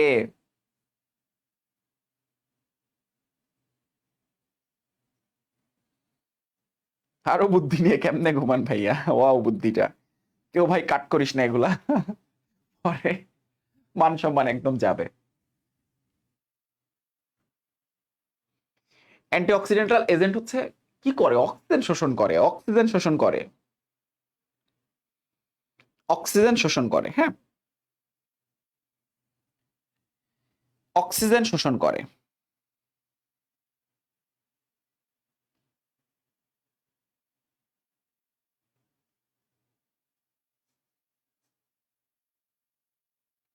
অক্সিজেন শোষণ করে। হ্যাঁ, অক্সিজেন শোষণ করে অথবা মুক্তমূলক শোষণ করে। হ্যাঁ, মানে এটা দুই রকম হইতে পারে, এটা দুই রকম হইতে পারে। হ্যাঁ, এটা দুই রকম হতে পারে। হ্যাঁ, কমেন্ট একজন বলেছে দুই রকম হইতে পারে, একটা হচ্ছে অক্সিজেন শোষণ করে আর একটা হচ্ছে মুক্তমূলক শোষণ করে। মুক্তমূলকরে আর থাকতে দেয় না, হাড়া মুখস্থ। বা ছুটি কোথায় দিব মায়ের। ওকে, একজন লিখছে ওটাই সিলেবাসে আছে, আজকে জানলাম। আচ্ছা, এই যে অ্যান্টিঅক্সিডেন্টাল এজেন্ট, এটা দেখো অ্যান্টিঅক্সিডেন্টাল এজেন্ট, এটা হচ্ছে হয় অক্সিজেন শোষণকারী অথবা মুক্তমূলক শোষণকারী। হ্যাঁ, অক্সিজেন শোষণকারী অথবা মুক্তমূলক শোষণকারী। দেখো, অক্সিজেন শোষণকারী অথবা মুক্তমূলক শোষণকারী। আমরা মুক্তমূলক শোষণকারী কিন্তু অলরেডি দেখাইলাম। অক্সিজেন শোষণকারী অথবা মুক্তমূলক শোষণকারী অ্যান্টিঅক্সিডেন্টাল এজেন্ট। হ্যাঁ, অ্যান্টিঅক্সিডেন্টাল এজেন্ট, এজেন্ট অক্সিজেন শোষণকারী, যেমন বিভিন্ন ভিটামিন, সালফাইড লবণ সমূহ, বিভিন্ন ভিটামিন, সালফাইড লবণ সমূহ এক্সাম্পল দেখাচ্ছি তোমাদেরকে। আর মুক্তমূলক শোষণকারী, ঠিক আছে, মাথায় রাখবা। মুক্তমূলক শোষণকারী এটা তো আমি দেখাইলাম, বিক্রিয়া দেখাইলাম, বিক্রিয়া দেখিয়েছি, দেখিয়েছি। আরে বেটা, এই চ্যাপ্টারে খুব সহজ সহজ জিনিস তো। আর একটা কোশ্চেন বাকি আছে, ভিনেগারের টপিকটা। ভিনেগারে তো এখনো যাই নাই। হ্যাঁ, এটা দেখাচ্ছি, এটা নেক্সট পেজে তোমাদেরকে দেখাচ্ছি। অ্যান্টিঅক্সিডেন্টাল এজেন্ট, মুক্তমূলক শোষণকারী এবং অক্সিজেন শোষণকারী আমি দেখাচ্ছি, এক্সাম্পল গুলো দেখাচ্ছি তোমাদের, এক্সাম্পল গুলো দেখাচ্ছি। হ্যাঁ, এক্সাম্পল গুলো দেখাচ্ছি, বেশ ইউনিক ইউনিক কিছু নাম আছে। হ্যাঁ, ইউনিক ইউনিক কিছু নাম আছে। দেখো, এই যে এদের এক্সাম্পল গুলো বললাম না, যে এক্সাম্পল গুলো আমি পরে দেখাচ্ছি তোমাদেরকে, এক্সাম্পল গুলো পরে দেখাচ্ছি। আচ্ছা, এদের এক্সাম্পল গুলো দেখানো হয়নি।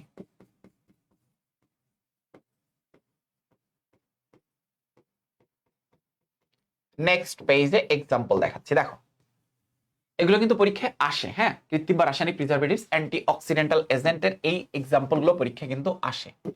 হ্যাঁ, নামগুলো দেখো, মুক্তমূলক শোষণকারী। দেখো, মুক্তমূলক শোষণকারী যারা, তাদের নামগুলো একটু দেখো। হ্যাঁ, নামগুলো একটু দেখো একটু।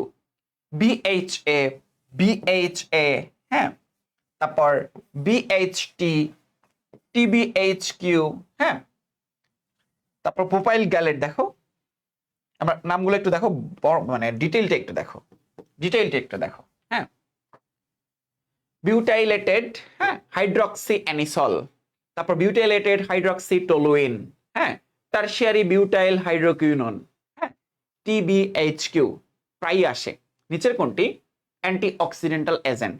সংকেতগুলো কিন্তু ওই যে বারবার বারবার লিখে লিখে মুখস্থ করতে হবে। হ্যাঁ, বিউটাইলেটেড হাইড্রক্সি অ্যানিসল, হ্যাঁ, হাইড্রক্সি অ্যানিসল মুখস্থ করতে হবে। OCH3, CCH3 OH মুখস্থ করতে হবে। এগুলো কি করবা? বাসায় খুব সুন্দর মতো প্র্যাকটিস করবা, প্র্যাকটিস করবা, প্র্যাকটিস করতে করতে কি হয়ে যাবে? মুখস্থ হয়ে যাবে। হ্যাঁ, অথবা দুইটা বুদ্ধি শিখাইছি, ওই দুইটা বুদ্ধি কাজে লাগিয়ে মুখস্থ করে ফেলবা, এগুলো আসবে। হ্যাঁ, LGBTQ না রে বেটা, TBHQ, TBHQ, TBHQ। হ্যাঁ, খুব সহজ, এই এক্সাম্পল গুলো একটু মনে রাখতে হবে এবং বেশ সহজ এগুলো, সব মুখস্থ, সববার মুখস্থ না।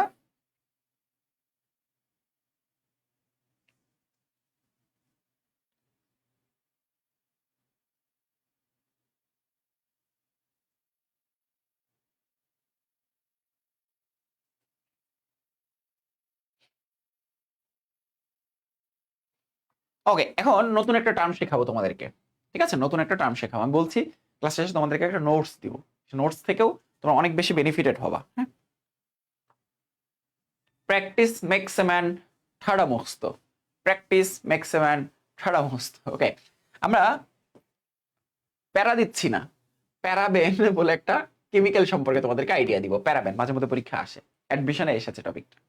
হ্যাঁ, এটা হচ্ছে ইম্পর্টেন্ট ফর অ্যাডমিশন। অ্যাডমিশন তো কোনোদিন দিবি না তোরা। হ্যাঁ, এই জন্য টপিকটা আসলে মনোযোগ দিচ্ছিস না, কিন্তু অ্যাডমিশনে কাজে লাগবে। প্যারাহাইড্রক্সি বেনজোইক অ্যাসিডের এস্টার, প্যারাহাইড্রক্সি বেনজোইক অ্যাসিডের এস্টার খাদ্য সংরক্ষক হিসেবে ব্যবহৃত হয়, ব্রেস্ট ক্যান্সার ও বালিকাদের অগ্রিম বয়ঃসন্ধি ঘটায়। হ্যাঁ, তো এটার ব্যবহারটা একটু দেখে রেখো, এটা ব্যবহারটা একটু দেখে রেখো, এমসিকিউতে মাঝে মধ্যে আসে। হ্যাঁ, আমরা একটু সংকেতটা সম্পর্কে জানবো। প্যারাহাইড্রক্সি বেনজোইক অ্যাসিড, প্যারাহাইড্রক্সি বেনজোইক অ্যাসিডের এস্টার। হ্যাঁ, তাহলে নিশ্চয়ই সংকেতটা এরকম হওয়া উচিত, অর্থমেটা প্যারা, অর্থমেটা প্যারা, প্যারাহাইড্রক্সি বেনজোইক অ্যাসিড এর এস্টার, তাহলে সি ডবল ও আর, এস্টার যেহেতু সি ডবল আর, প্যারাহাইড্রক্সি বেনজোইক অ্যাসিডের এস্টার। হ্যাঁ,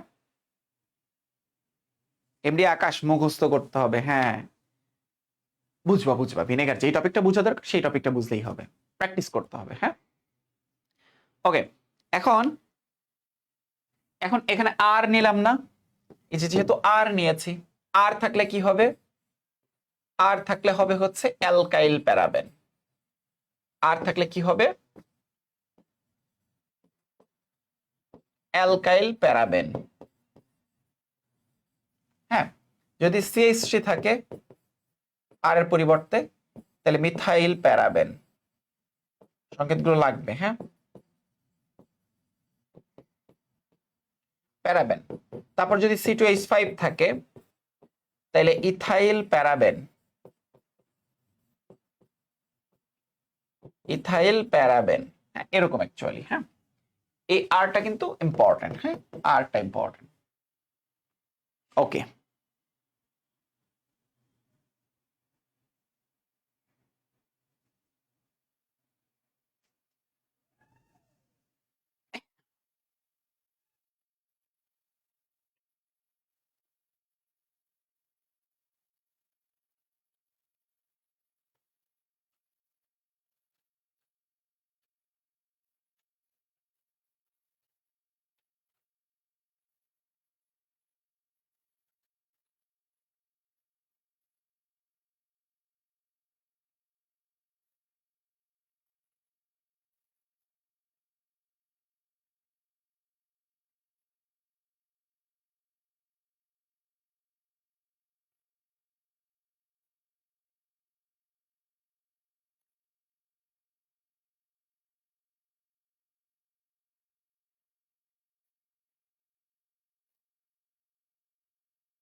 ওকে, এবার আসো না, দারুণ একটা জিনিস তোমাদেরকে শেখাবো, কৃত্রিম বা রাসায়নিক প্রিজারভেটিভস, কিলেটিং এজেন্ট।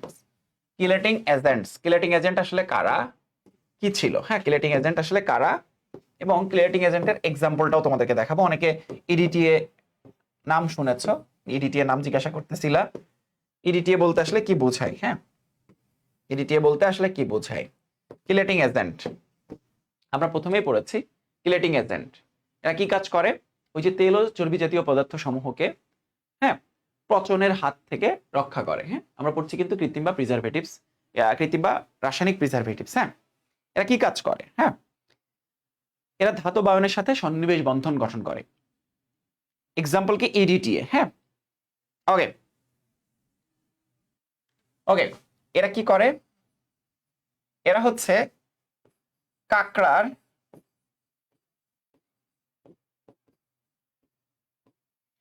কাঁকড়া, তোমরা কাঁকড়ার নাম শুনেছো তাই না? ক্র্যাবস ক্ল বলে, হ্যাঁ ক্র্যাবস ক্ল, কাঁকড়া, কাঁকড়া নাম শুনেছো না তোমরা? কাঁকড়া তো দেখেছো। হ্যাঁ, ধাতব আয়ন সমূহ আটকে রাখে সন্নিবেশ বন্ধনের মাধ্যমে। হ্যাঁ, সন্নিবেশ বন্ধনের মাধ্যমে আটকে রাখে। হ্যাঁ, আটকে রাখে।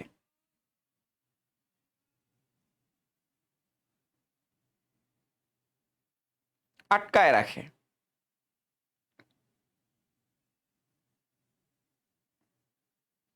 কি বুঝো নাই?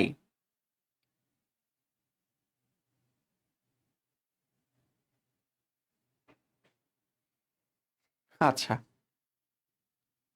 ধাতব আয়নের সাথে সন্নিবেশ বন্ধন গঠন করে খাদ্যকে রক্ষা করে। হ্যাঁ, কাঁকড়া কি একজন লিখছে? কাঁকড়া। আচ্ছা, কাঁকড়া। তো দেখো কাঁকড়ার পায়ের মতো, নখের মতো, হ্যাঁ নখ। হ্যাঁ, তো কি হয়, এরা ধাতব আয়নের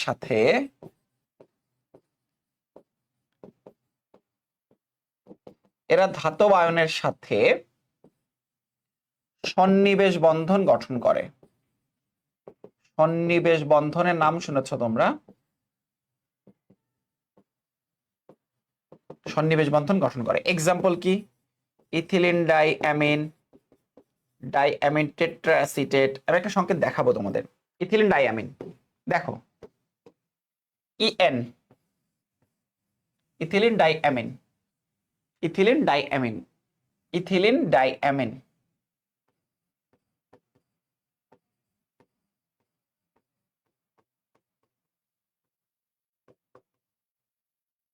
সংকেতটা কি দেখো? ইথিলিন ডাইঅ্যামিনের সংকেত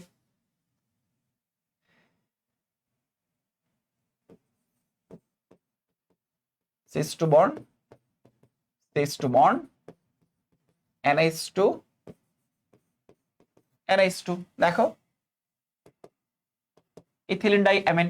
এই প্রশ্নটা দেখো খুব সহজ। দেখো ইথিলিন, এই অ্যামিন আর অ্যামিন, ডাইঅ্যামিন, ইথিলিন ডাইঅ্যামিন। বুঝতে পারছো? ইথিলিন ডাইঅ্যামিন এটা কি করে? এটা হচ্ছে কপারের সাথে সন্নিবেশ সমযোজী বন্ধন তৈরি করে ফেলে। কপারের সাথে সন্নিবেশ সমযোজী বন্ধন তৈরি করে ফেলে। হ্যাঁ, অনেকটা যৌগটা অনেকটা এরকম, CuEN2, এই যে এই জটিল যৌগটা তৈরি করে। কপারের সন্নিবেশ সংখ্যা কিন্তু 4। 4। হ্যাঁ, কপারের সন্নিবেশ সংখ্যা কত? কপারের সন্নিবেশ সংখ্যা হচ্ছে 4। কপারের সন্নিবেশ সংখ্যা হচ্ছে 4।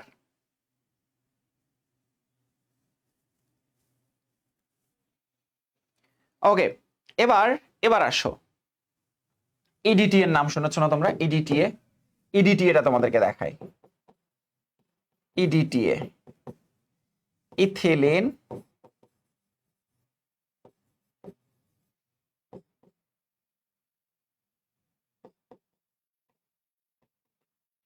ডাইঅ্যামিন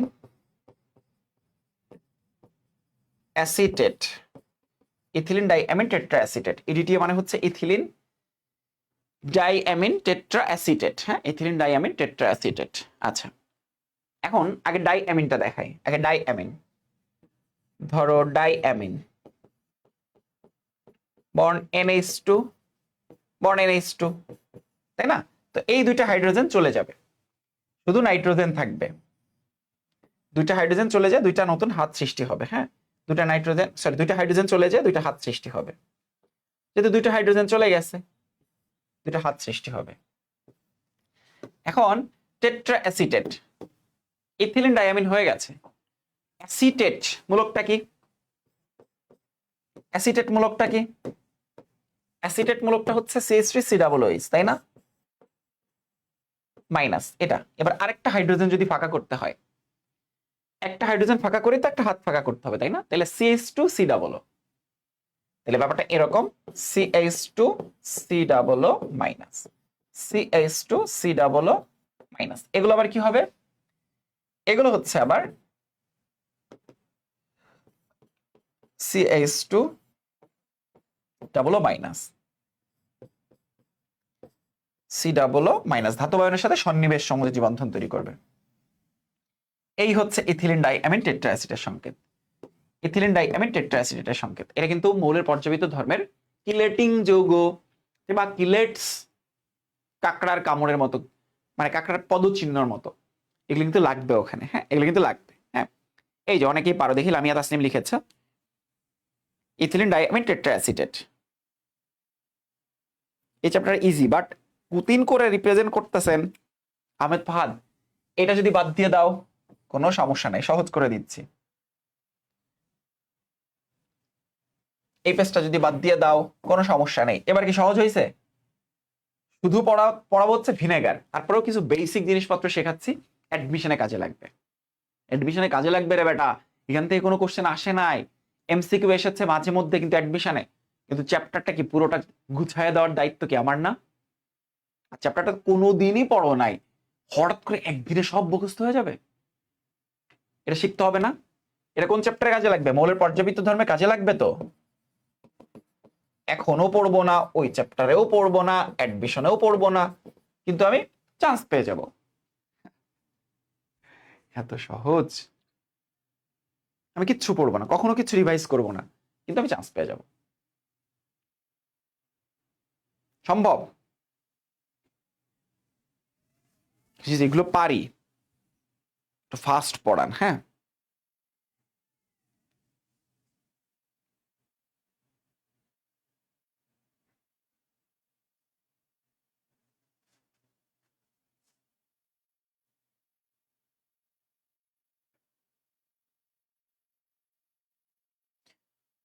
ওকে, চলে যাচ্ছি। এরপরে একটা টপিক আছে, হ্যাঁ, যেটা ইম্পর্টেন্ট টপিক, ভিনেগার। ভিনেগারের খাদ্য সংরক্ষণটা পড়াইলেই শেষ। প্যারা খাইস না, হ্যাঁ ভাই, প্যারা খাইস না। সবাই তো পারে না এই টপিকটা, সবাই তো পারে না। আমাকে সব স্টুডেন্টের কথা চিন্তা করতে হয়। ওই 10 বার বুঝিনি বললে 10 বার আমি বুঝাবো, ঠিক আছে? কিন্তু ভাই এটা বলিস না, এগুলো সব পারি, এগুলো বাদ দিয়ে দেন, তাড়াতাড়ি করে চলে যান। এগুলো তাড়াতাড়ি পড়ার জিনিস না। অ্যাসিটিক অ্যাসিডের সংকেত কোত্থেকে আসলো এটা আমার বুঝাইতে হবে না? এটা পূর্ণরূপ কিটা বুঝাইতে হবে না? এটা কোত্থেকে আসছে ইয়ের লিখে দিলে হয়ে যাবে? এটা কিলেট যোগ বলে দিলে হয়ে যাবে না? এটা কপারের সাথে কেমনে যুক্ত হয়েছে সেটা তো আমার বুঝাইতে হবে, তাই না? ফাইন, ওকে, পরবর্তীতে বুঝা নিও। ওকে, এবার আসো, অন্যান্য প্রিজারভেটিভস আছে খাদ্য বস্তু শুষ্ককরণের জন্য। অন্যান্য কিছু প্রিজারভেটিভস আছে খাদ্য বস্তু শুষ্ককরণের জন্য। যেমন ধরো শুকিয়ে শুকিয়ে সংরক্ষণ করা হয়, এরকম কি কি জিনিসপত্র আছে? যেমন ধরো কিসমিস, আঙুর শুকিয়ে কিসমিস বানানো হয়। এরপর চাপা শুটকির নাম শুনেছ না তোমরা? এগুলো হচ্ছে এভাবে সংরক্ষণ করা হয়। যেমন দেখো কিসমিস, হ্যাঁ, এখন একটু ভালো লাগতেছে, সহজ লাগতেছে, তাই না? তারপর হচ্ছে শুটকি, দেখবা বিভিন্ন প্রত্যন্ত অঞ্চলে গেলে দেখতে পাবা এগুলো, হ্যাঁ, শুটকি কিভাবে কোন প্রসেসে আসলে শুকানো হচ্ছে। হ্যাঁ, এরপর নিম্ন তাপমাত্রায় সংরক্ষণ, আমরা যে ফ্রিজিং করি, তাই না? ফ্রিজিং করি, ফ্রিজিং করলে কি হয়ে যায়? পানি বরফ হয়ে যায়। পানির উপস্থিতিতে আমরা কিন্তু বলেছিলাম খাদ্য পচন হয়, পানি বরফ হয়ে যায়। এর ফলে কি হয়? এর ফলে ব্যাকটেরিয়া যে সাইটোপ্লাজম সেটা ভেঙে যায়।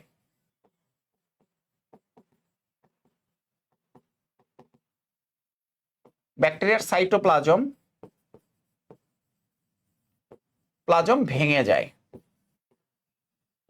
ব্যাকটেরিয়ার সাইটোপ্লাজম ভেঙে যায়। খুবই ইজি ইনফরমেশন দিলাম তোমাদেরকে।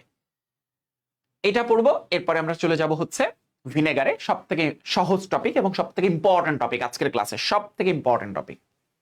আসো, water activity, AW. Water activity বা এডব্লিউ কাকে বলা হয়? বলা হয় হচ্ছে পানির সক্রিয়তা, খাদ্যবস্তুতে পানির পরিমাণ ডিভাইডেড বাই আশেপাশে পরিবেশের জলীয় বাষ্পের পরিমাণ। খাদ্যবস্তুতে পানির পরিমাণ, কখনো কিন্তু এটা আসতে পারে, পরীক্ষায় আসতে পারে। খাদ্যবস্তুতে পানির পরিমাণ ডিভাইডেড বাই আশেপাশে পরিবেশের জলীয় বাষ্পের পরিমাণ। এটাতে ওয়াটার অ্যাক্টিভিটি পড়ানো হয়, কারণ খাদ্যবস্তুতে পানির উপস্থিতি থাকলে কিন্তু সেই খাদ্যদ্রব্যটা পচে যায়, পচন ধরে, হ্যাঁ, জীবাণু ধরে, পচন ধরে। হ্যাঁ, তাইলে তুমি চিন্তা করো, পানি যত বাড়বে, পানি সক্রিয়তা তত বাড়বে, তাইলে এডব্লিউ এর ভ্যালু যত বাড়ে, এর মান যত বাড়ে, পচনের সম্ভাবনা তত বাড়ে। পচনের সম্ভাবনা তত বাড়ে। হ্যাঁ, তাহলে এডব্লিউ ইজ প্রপোর্শনাল টু পচন। এডব্লিউ এর ভ্যালু আসলে কত হয়, অপটিমাম ভ্যালু কত, 0.6 এর থেকে ছোট অথবা সমান। এমসিকিউ তো আসছে অ্যাডমিশনে, যখন এই চ্যাপ্টার থেকে প্রশ্ন আসবে, অ্যাডমিশনে ইঞ্জিনিয়ারিং ভর্তি পরীক্ষা দিবা তখন প্রশ্ন আসবে, তখন এয়ার ভাইয়ের কথা মনে পড়বে। আজকে তো ক্লাসে মনোযোগ দিতে ইচ্ছে করছে না, তাই না? যদি পড়াইতাম বয়েলের সূত্র, চার্লসের সূত্র, খুব মনোযোগ দিয়ে ক্লাস করতাম, কারণ এগুলো তো হাজারবার পড়ছো। এই টপিকটা একবারও পড়ো নাই। আমাদের সমস্যাটাই এখানে, যে টপিকটা আমরা কখনো পড়ি না, যে টপিকটা পারি না, সেটা পড়তে চাই না। কিন্তু পরীক্ষায় তো প্রশ্ন আসবে, পরীক্ষায় তো প্রশ্ন আসবে। এটা হওয়া উচিত যে টপিকটা তুমি পড়ো নাই, যে টপিকটা তুমি পারো না, এখন সেটাই শিখতে হবে, তাই না? লাগবে না? সামনের দিনগুলোতেই তো লাগবে। এমন হতে পারে এই চ্যাপ্টার থেকে 2টা সিকিউ হয়ে যাচ্ছে, অন্য চ্যাপ্টারের সিকিউ একদম কমন আসছে না। কি করবা তখন? ভাইয়া এটা ভালো লাগছে না, এটা কঠিন, মুখস্থ করতে হবে কেন? কিছু কিছু জিনিসপত্র একটু মুখস্থ করতে হবে। আমি তো ম্যাক্সিমাম জিনিসপত্র বুঝাই দিচ্ছি, একদম টপিকের পর টপিক সাজাই দিচ্ছি, পড়তে হবে ভাই।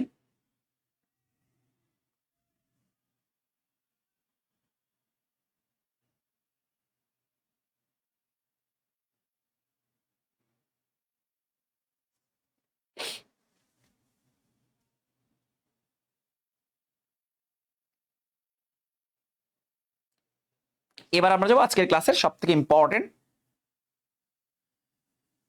আপনি ধীরে ধীরে পড়ান, ওকে? সব থেকে ইম্পর্টেন্ট টপিক পড়াবো, হ্যাঁ, কোনো সমস্যা নেই, এবং সব থেকে সহজ, হ্যাঁ, সব থেকে সহজ, সব থেকে সহজ এবং সব থেকে মজার টপিকটা পড়াবো এখন। ভিনেগার প্রস্তুতিটা পড়াবো, ভিনেগারের খাদ্য সংরক্ষণ কৌশলটা পড়াবো, হ্যাঁ।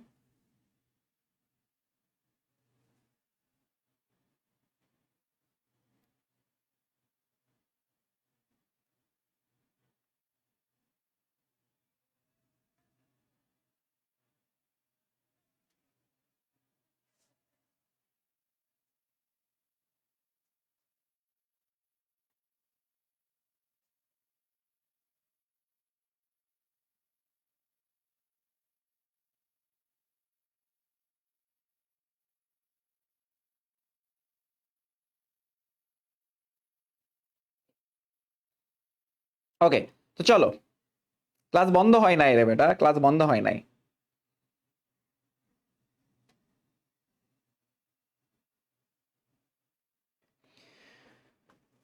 তো এবার চলো আমরা সব থেকে ইম্পর্টেন্ট টপিক পড়বো, বর্ল ভিনেগার পদ্ধতিতে ভিনেগার প্রস্তুতি। আজকের ক্লাসে যদি বলো, এই একটা টপিকই ভালো মতো শিখতে হবে, একদম মুখস্থ করে নিতে হবে। এটা শিখে দেখো, সবকিছু তোমার কাছে একদম ইজি হয়ে যাবে। হ্যাঁ, মল্ট ভিনেগার পদ্ধতিতে ভিনেগার প্রস্তুতি, সবাই পূর্ণ মনোযোগ দিবা, এই টপিকটা লিখবা। মল্ট ভিনেগার পদ্ধতিতে ভিনেগার প্রস্তুতি, হ্যাঁ, ভিনেগার প্রস্তুতি। প্রথমেই এটা আমরা মূলনীতিটা শিখবো। মূলনীতি আর কৌশল সেম, মূলনীতি শিখে ফেললে কৌশল অটোমেটিক্যালি শেখা হয়ে যাবে। মল্ট ভিনেগার পদ্ধতিতে ভিনেগার প্রস্তুতি, হ্যাঁ, মল্ট ভিনেগার পদ্ধতিতে ভিনেগার প্রস্তুতি, খুব ভালো মতো দেখো, আমি একদম গ্রাফিক্যাল প্রেজেন্টেশনে তোমাদেরকে বোঝাচ্ছি, চিত্র এঁকে এঁকে বোঝাচ্ছি। যেভাবে লিখলে পরীক্ষায় তুমি পুরো নাম্বার পাবা এবং পুরো বেসিকটা তোমাদের ক্লিয়ার হয়ে যাবে। একটা মাত্র টপিক যেটা অনেক কিছু বোঝার আছে, আমি তোমাদেরকে দেখাচ্ছি, একটু ভালো মতো দেখো, বুঝে যাবা, ভালো মতো দেখো, বুঝে যাবা, হ্যাঁ, ভালো মতো দেখো, বুঝে যাবা।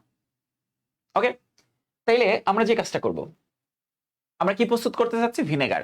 ভিনেগার কি? ভিনেগার হচ্ছে অ্যাসিটিক অ্যাসিডের 6 থেকে 10% জলীয় দ্রবণ, তাই না?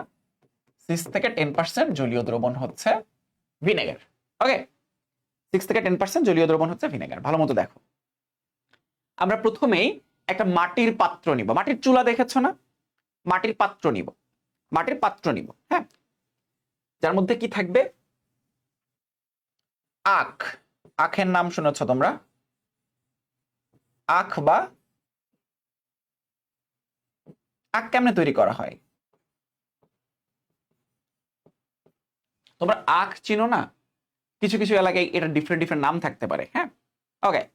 অথবা আমরা নিব হচ্ছে খেজুরের রস নিব, হ্যাঁ, খেজুরের রস শেষ সময় চলে যাচ্ছে, তোমরা অনেকে হয়তো রস খেয়েছো, হ্যাঁ, খেজুরের আখ বা খেজুরের রস নিব, এটা মাটির পাত্রের মধ্যে, পাত্রের মধ্যে। যেহেতু মল্ট ভিনেগার পদ্ধতিতে ভিনেগার প্রস্তুত করব, তার মানে এটার মধ্যে মল্ট বা ইস্ট যোগ করব আমরা, হ্যাঁ, এটার মধ্যে কি যোগ করব আমরা? মল্ট।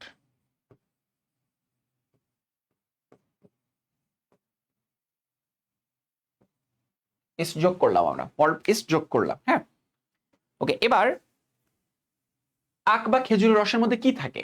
এটা কি মিষ্টি লাগে না? তার মানে এর মধ্যে কি চিনি থাকে না? এর মধ্যে 16 থেকে 20% পর্যন্ত চিনি থাকে। চিনি থাকে। হ্যাঁ, এর মধ্যে কি থাকে? এর মধ্যে চিনি থাকে। মূলত এর মধ্যে কি থাকে? চিনি থাকে। চিনি বলতে কোন চিনি? ওই যে C12H22 চিনি,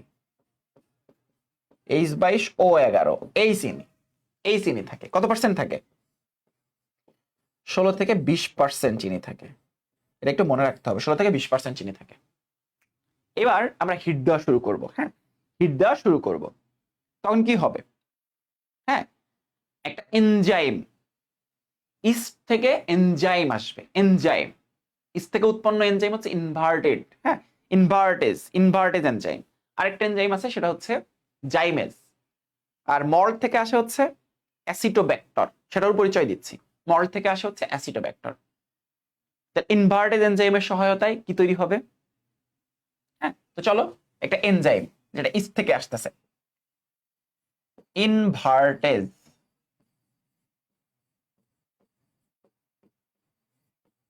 এনজাইম, এনজাইম যেটা ইনভার্টেজ এনজাইম, এখানে পানির উপস্থিতিতে টেম্পারেচার থেকে অলমোস্ট 37 ডিগ্রি সেলসিয়াসের মতো এই আখ বা খেজুরের রসটা কিসে পরিণত হয়? গ্লুকোজ এবং ফ্রুক্টোজে পরিণত হয়। এটা হচ্ছে র চিনি ছিল, একদম র চিনি। এখান থেকে র চিনি ছিল, ইনভার্টেড সুগারে চলে যাব। হ্যাঁ, আমরা ইনভার্টেড চিনিতে চলে যাব। ইনভার্টেড সুগার বা ইনভার্টেড চিনি কিসে কিসে পরিণত হবে? কিসে কিসে পরিণত হবে? দেখো, কিসে কিসে পরিণত হবে? গ্লুকোজ এবং ফ্রুক্টোজ, C6H12O6, আবার C6H12O6, এই যে এইটা থেকে এই দুইটা এটার সাথে পানি বিক্রিয়া করছে। কিসের সাথে? C12H22O11। দেখো, তোমাদের বিক্রিয়াটাও শিখাই দিচ্ছি, বিক্রিয়াটাও তোমাদেরকে শিখাই দিচ্ছি। হ্যাঁ, পানি মিশাইলেই দেখো, গ্লুকোজ আর ফ্রুক্টোজ এই দুটা মিশাইলেই কি হয়ে যায়? পানি বের হয়ে যায়। দেখো, জিনিসটা এরকম, C12H22O11 প্লাস পানি। তাহলে মোট কত দেখো তো? C12H24O12, C12H24O12 এটা যোগ করলে তাহলে 12-24-12, তাইলে দুটো জিনিস হয়ে যায় না? দেখো তো, C6H12O6 প্লাস C6H12O6। এবার এই ঘটনাটাই ঘটছে। এবার তো বুঝছো নাকি এটা খুব কঠিন? এবার কি বুঝছো না? এবার এই জিনিসটা এই জিনিসটা হচ্ছে ইনভার্টেড সুগার। ওটা ছিল র সুগার, আর এটা হচ্ছে ইনভার্টেড সুগার। এটা নাম হচ্ছে ইনভার্টেড সুগার।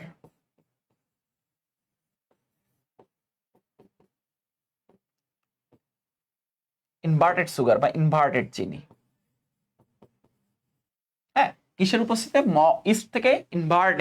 ইস্ট থেকে নিঃসৃত ইনভার্টেজ এনজাইমের সহায়তায়। এবার এইটা কিসে পরিণত হবে? এটা অ্যালকোহলে পরিণত হয়ে যাবে। কিসের উপস্থিতিতে? ইস্ট থেকে নিঃসৃত জাইমেজ এনজাইমের উপস্থিতিতে। জাইমেজ এনজাইমের উপস্থিতিতে, এই ইস্ট থেকে নিঃসৃত এবার জাইমেজ এনজাইমের উপস্থিতিতে, জাইমেজ। এবং টেম্পারেচার তখন থাকবে অলমোস্ট 20 থেকে 25 ডিগ্রি সেলসিয়াস তাপমাত্রার মতো। কিসে পরিণত হবে? অ্যালকোহলে পরিণত হয়ে যাবে। কিসে পরিণত হবে? অ্যালকোহল এবং কার্বন ডাইঅক্সাইড। যদিও অ্যালকোহল এবং কার্বন ডাইঅক্সাইডে পরিণত হয়, 2 অণু অ্যালকোহল 2 অণু কার্বন ডাইঅক্সাইড। হ্যাঁ, এইভাবে C2 4টা, 6টা। ওকে, ঠিক আছে, অ্যালকোহলে পরিণত হয়ে যাবে, অ্যালকোহলে পরিণত হয়ে যাবে। হ্যাঁ, বা পিডিএফ দিয়েন জাইমেজ এনজাইম। এই তো দেখি সবাই বুঝতেছো, সবাই দেখি বুঝতেছো। ফাইন। জাইমেজ এনজাইমের উপস্থিতিতে কিসে পরিণত হবে? পরিণত হবে হচ্ছে CH3 CH2OH, CH3CH2OH, অর্থাৎ 10% মদ। এটা তো একটা মদ, তাই না? 10%, বাকিটুকু থাকবে পানি। এই যে পানি যাচ্ছে না, পানির ফ্লো, তাইলে এটা জলীয় দ্রবণ। 10% ইথানলের জলীয় দ্রবণ, 10% ইথানলের জলীয় দ্রবণ। হ্যাঁ, জলীয় দ্রবণে পরিণত হবে। এখন আমরা কি বলছিলাম, ইচ থেকে ইনভার্টেজ এনজাইম এবং জাইমেজ এনজাইম নিঃসৃত হয়, আর মল থেকে অ্যাসিটোব্যাক্টর, মল থেকে কি অ্যাসিটোব্যাক্টর, সেই এনজাইমের উপস্থিতিতে এবার জারণ ঘটবে। আমরা কি জানি অ্যালকোহলের জারণ ঘটলে কি হয়, অ্যাসিড। অ্যালকোহলের জারণ ঘটলে কি তৈরি হবে, অ্যাসিড তৈরি হবে। কোন এনজাইম, অ্যাসিটোব্যাক্টর। এটা কার থেকে আসছে, অ্যাসিটোব্যাক্টর। কয়টো, হ্যাঁ, অ্যাসিটোব্যাক্টর অক্সিজেনের উপস্থিতিতে বিক্রিয়া করবে, তাহলে এটা কি ঘটবে, জারণ ঘটবে। এর জারণ ঘটবে, জারণ ঘটলে কি কি তৈরি হয়, অ্যালকোহলকে জারিত করলে অ্যাসিড পাই আমরা, হ্যাঁ, অ্যাসিড পাই। CH3 COOH, এর 6 থেকে 10% জলীয় দ্রবণ, এবং এই ভদ্রলোকের নামই হচ্ছে ভিনেগার। এই ভদ্রলোকের নামই হচ্ছে ভিনেগার। তো দেখো কত সহজে আমি পুরো জিনিসটা তোমাদেরকে গুছাই দিলাম। প্রথম থেকে দেখো, আখ বা খেজুরের রস একটা মাটির পাত্রে নিয়েছি, মল্ট বা ইস্ট যোগ করে, দেখো আমাদের আছে অ্যাকচুয়ালি, কারণ দেখো আমরা খাদ্য ভিনেগার প্রস্তুত করতে চাচ্ছি, তাই না।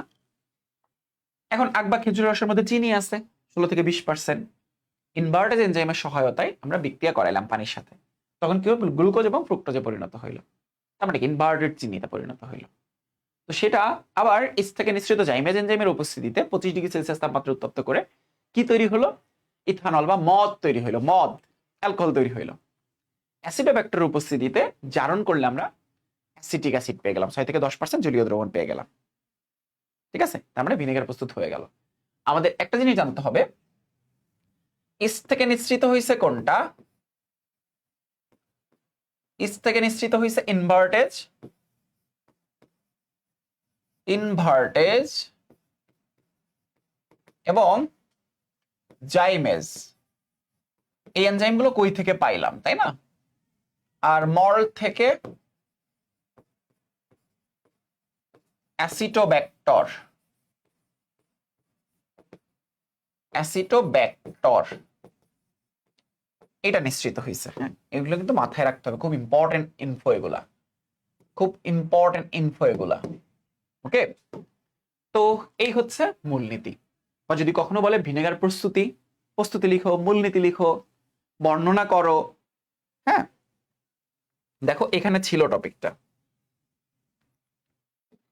এই যে টপিকটা প্রস্তুতি, হ্যাঁ, প্রস্তুতি, ভিনেগার প্রস্তুতি, কেমনে ভিনেগার প্রস্তুত করে।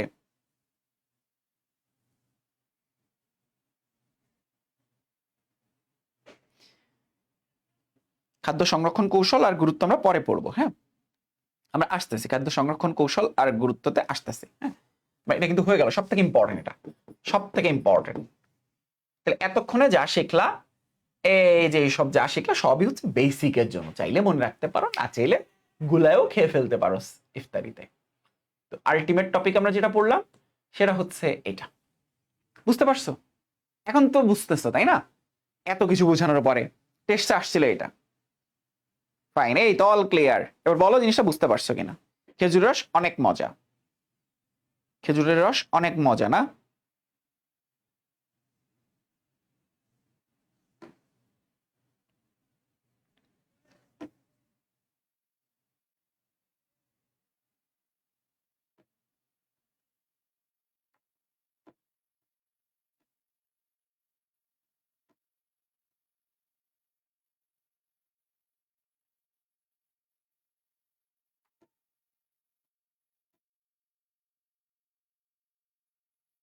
খেজুরের রস অনেক মজা না, খেজুরের রস অনেক মজা।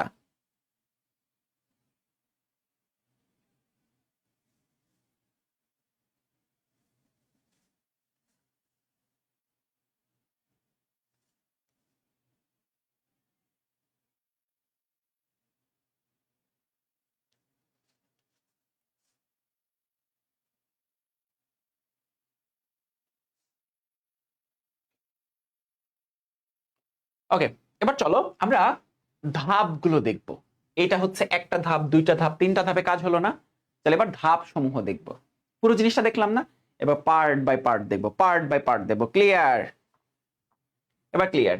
তো চলো মল্ট ভিনেগার পদ্ধতিতে ভিনেগার প্রস্তুতির ধাপ সমূহ দেখবো আমরা, ধাপ সমূহ। হ্যাঁ, তো প্রথমে আসো উপকরণ সমূহ কি কি।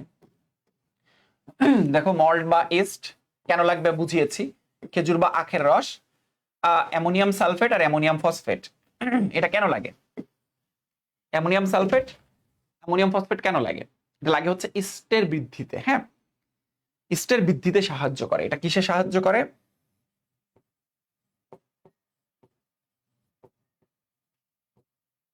ইস্টের বৃদ্ধিতে সহায়তা করে।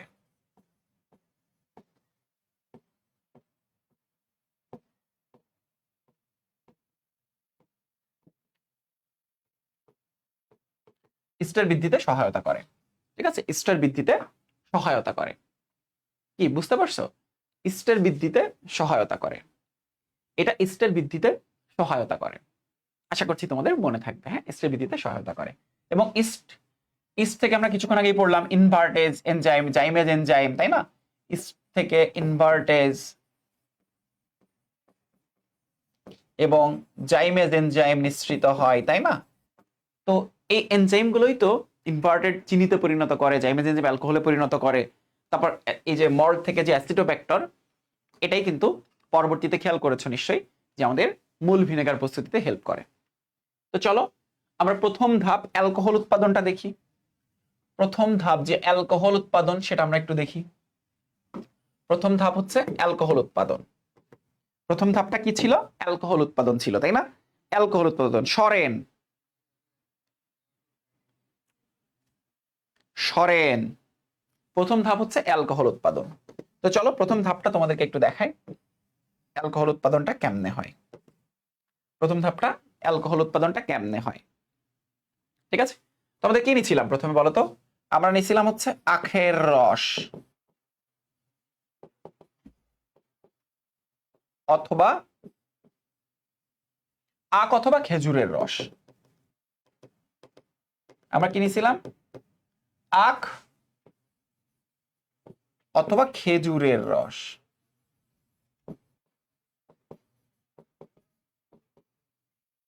আখ অথবা খেজুরের রস নিছিলাম আমরা, তাই না? আখ অথবা খেজুরের রস নিছিলাম। ওকে, এর সাথে কি যোগ কি হইছে? মল্ট ইস্ট, তাই না?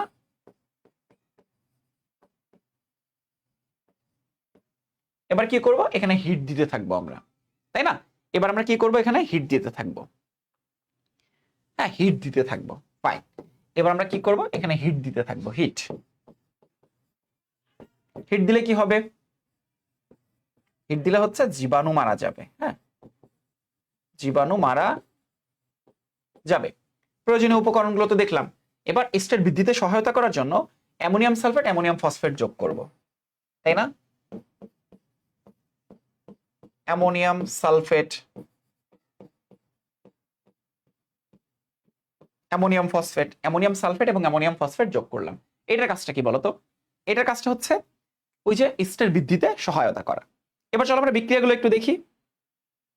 ঠিক আছে, আমরা একটু বিক্রিয়াগুলো দেখি। আমরা একটু বিক্রিয়াগুলো দেখব।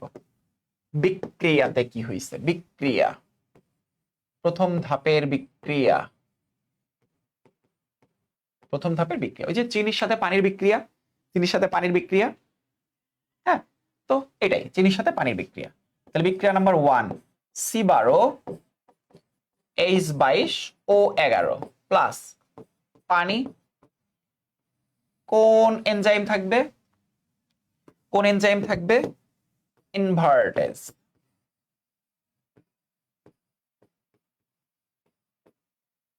(37°C) তাপমাত্রা, এবং কিসে পরিণত হবে? ইনভার্টেড চিনি C6H12O6। এটাকে আমরা কি বলছি? ইনভার্টেড চিনি।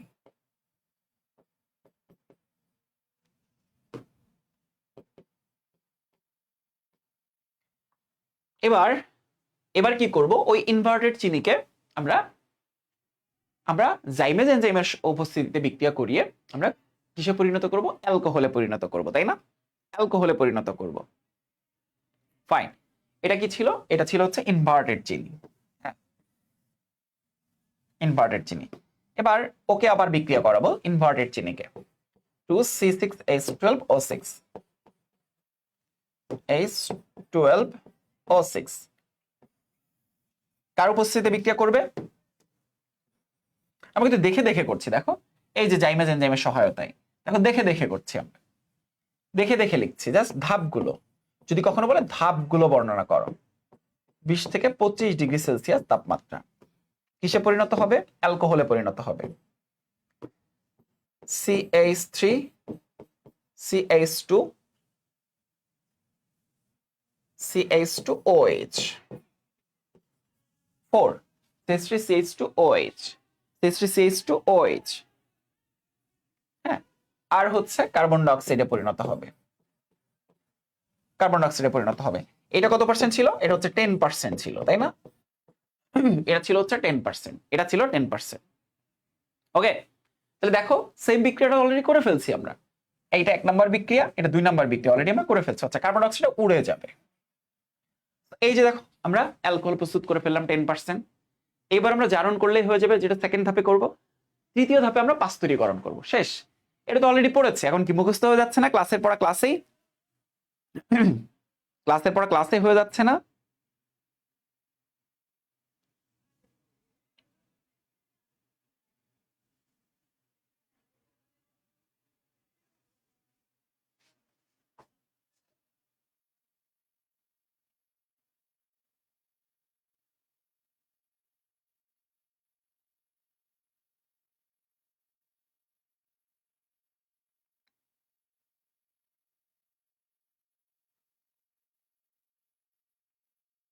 ওকে,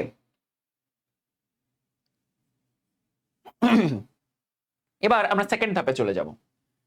অ্যাসিটোব্যাক্টরের রূপান্তর, সেকেন্ড ধাপ অ্যাসিটোব্যাক্টরের রূপান্তর। হ্যাঁ, অ্যাসিটোব্যাক্টরে রূপান্তর করব আমরা, অ্যাসিটোব্যাক্টরে রূপান্তর করব আমরা। ঠিক আছে, খুব সহজ। একটা সাদা পড়া স্তর তৈরি হবে এখানে, সাদা পড়া স্তর তৈরি হবে। এখানে কি তৈরি হবে? সাদা পড়া স্তর। আমাদের হাতে এখন কি আছে? আমাদের হাতে আছে এখন 10%, আমাদের হাতে আছে হচ্ছে 10% ইথানল, তাই না? তাইলে 10% CH3 CH2OH এই ইথানল আছে, আমাদের হাতে 10% ইথানল আছে। এবার এইটার পুরো আয়তনের 300 ml আমরা এখান থেকে সরাই নিব। 300 ml কতটুকু নিব? 300 ml নিব। মাইনাস সাইন কেন দেওয়া হয়? এখান থেকে 300 ml নিচ্ছি আমরা। মাইনাস সাইন কেন দেওয়া হয়? এখান থেকে 300 ml নিচ্ছি। 300 ml নিয়ে আমরা যদি উত্তপ্ত করি তখন কি হয়? মানে ভিনেগার, ভিনেগারের অনেকটা এরকম স্তর, মানে ছাতা পড়া স্তর বলা হয়। হ্যাঁ,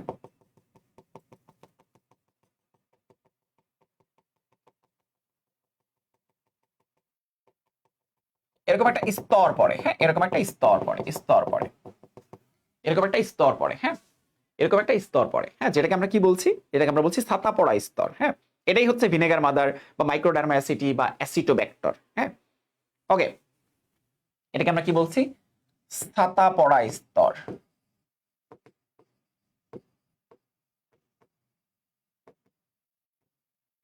ছাতা পড়া স্তর, এই জিনিসটার নাম আছে, এটাকে বলা হয় মাইক্রোডার্মা অ্যাসিটি। আমরা এখানে বিক্রিয়া দেখাবো, মাইক্রোডার্মা অ্যাসিটি, অথবা এটাকে আমরা বলছি অ্যাসিটোব্যাক্টর,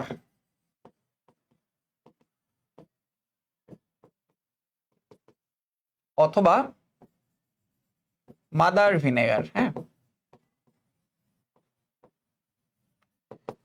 এবার এটার 7 দিন আমরা অন্ধকারে রেখে দিব।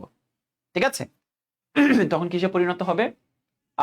ফিনিশড মাদার ভিনেগারে পরিণত হবে। হ্যাঁ, ওকে, তাহলে এটাকে আমরা কি করব? এটাকে আমরা 7 দিন রেখে দিব। এটাকে আমরা কি করব? 7 দিন রেখে দিব। হ্যাঁ, 7 দিন অন্ধকারে রাখবো। তখন কিসে পরিণত হবে? ফিনিশড ভিনেগার বাদারে পরিণত হবে। এবার আবার একটা কাজ আছে আমাদের এখানে, এটাকে পাস্তুরীকরণ করতে হবে, হ্যাঁ, বিশুদ্ধ করতে হবে। এইটার আবার আমরা এই প্রসেসে নিয়ে যাব, হ্যাঁ, আগের দ্রবণে আবার যোগ করব, আবার পূর্বের দ্রবণে যোগ করব।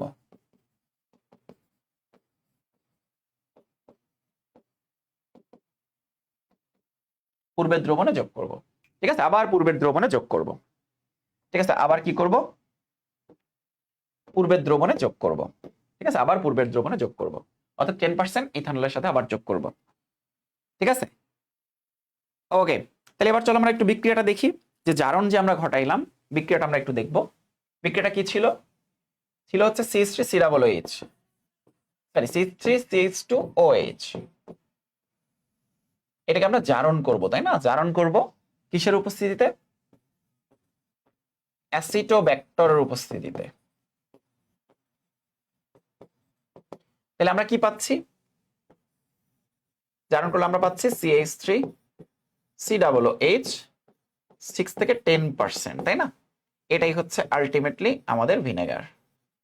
এবার হচ্ছে এটা পাস্তুরীকরণ করতে হবে, এটা হচ্ছে ধাপ 2, হ্যাঁ, এটা হচ্ছে দ্বিতীয় ধাপ। অলরেডি কিন্তু এই বিক্রিয়া দেখিয়েছি তোমাদেরকে, বিক্রিয়া দেখিয়েছি না, যে সেকেন্ড ধাপে আমরা অ্যাসিডোব্যাক্টরের উপস্থিতিতে, হ্যাঁ, আমরা যখন জারণ করছি, অ্যালকোহলকে জারিত করলে আমরা তখন অ্যাসিড পাই। আমরা তখন, সবুজ কালি একটু কম বোঝা যায়, ওকে, আমি সবুজ কালি ইউজ করছি না, এরপর ইউজ করছি না। ওকে, এরপর আমরা দ্বিতীয় ধাপে যাব, হ্যাঁ,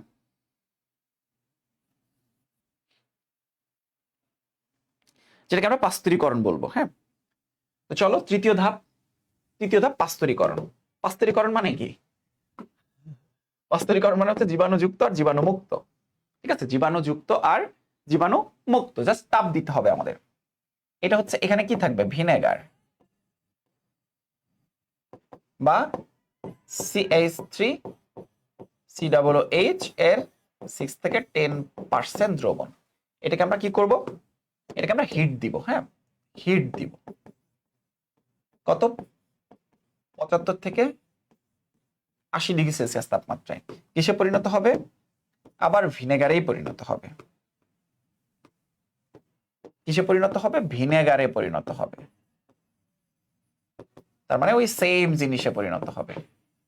OH 6 থেকে 10%। এইটা হচ্ছে জীবাণুযুক্ত আর এটা হচ্ছে বিশুদ্ধ, জীবাণু মুক্ত, হ্যাঁ, জীবাণুমুক্ত ভিনেগার। এটাই হচ্ছে পাস্তুরীকরণ। তো 3 ধাপের মাধ্যমে আমরা আসলে ধাপে ধাপে ভিনেগার প্রস্তুতি দেখে ফেললাম। কোনটা শিখবো তাহলে? যদি বলে ধাপে ধাপে উল্লেখ করো মূলনীতি, প্রস্তুতি, কৌশল আলোচনা করো, কৌশল, এগুলা দিব। যদি বলে মূলনীতি, তখন শুধু ওইটা দিব। যদি কখনো বলে শুধু মূলনীতি টার্মটা ইউজ করলে একবারে দেখাই দিবা। আর যদি কখনো বলে প্রস্তুতি বর্ণনা করো, তাহলে প্রয়োজনীয় উপকরণ সহ বর্ণনা করবা। প্রস্তুতি বর্ণনা করো, প্রয়োজনীয় উপকরণ সহ বর্ণনা করবা, ঠিক আছে?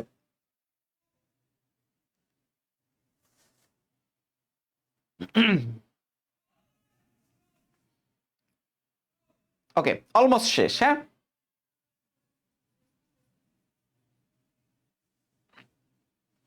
তাপ দিয়ে জীবাণুমুক্ত করে আবার ব্যাকটেরিয়া দিব। কই ব্যাকটেরিয়া দিব? কি নিয়ম? তাপসী দত্ত, কই ব্যাকটেরিয়া দিচ্ছে আমরা?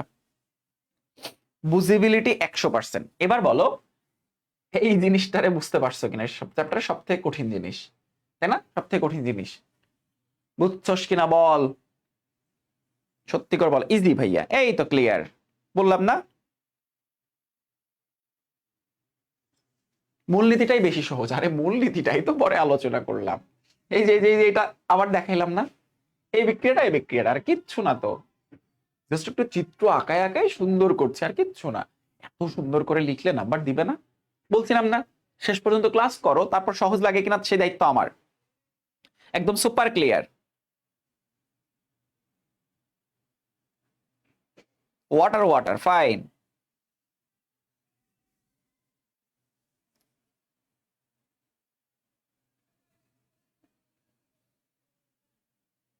ওকে, বাকিটা খুবই সহজ, খাদ্য সংরক্ষণ কৌশল জাস্ট 2 লাইনে করব আমরা, জাস্ট 2 লাইনে করব ভিনেগারের খাদ্য সংরক্ষণ কৌশল 2 লাইনে, 2 লাইনে আমরা শেষ করব, 2 লাইনে।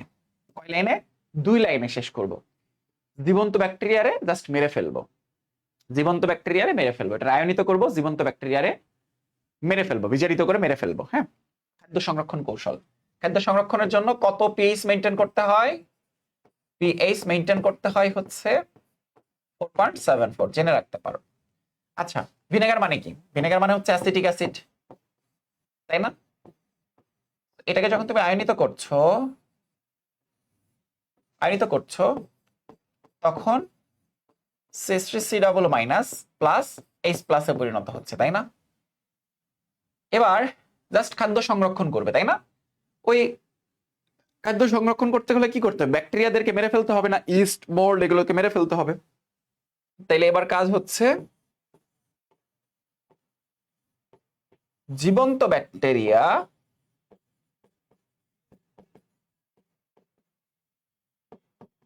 এর সাথে ওই H প্লাস যুক্ত হয়ে মৃত ব্যাকটেরিয়াতে পরিণত করে।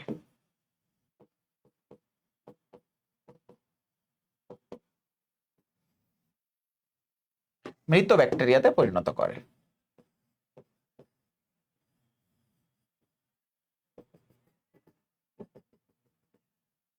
শেষ, দ্যাটস ইট, খাদ্য সংরক্ষণ কৌশল শেষ।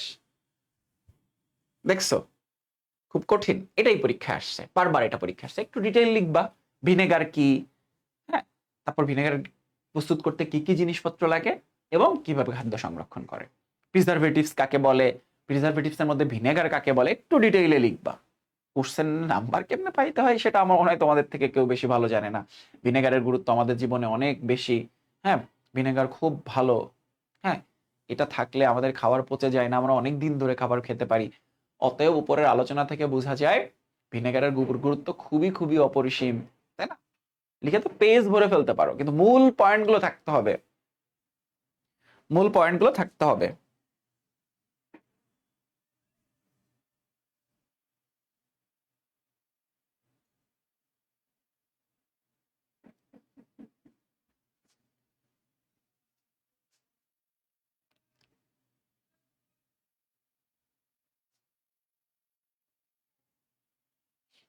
ওকে, উদ্দীপকের গুরুত্ব অপরিসীম।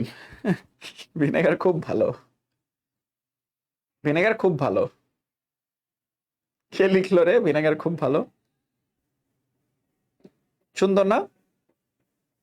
আমি এক লাইন বিভিন্নভাবে 5 বারের বেশি লিখি। ব্যাকটেরিয়া কি মানুষ না? ভিনেগার আসলে অনেক ভালো, লিখেই ফেলতে পারো খাতার মধ্যে।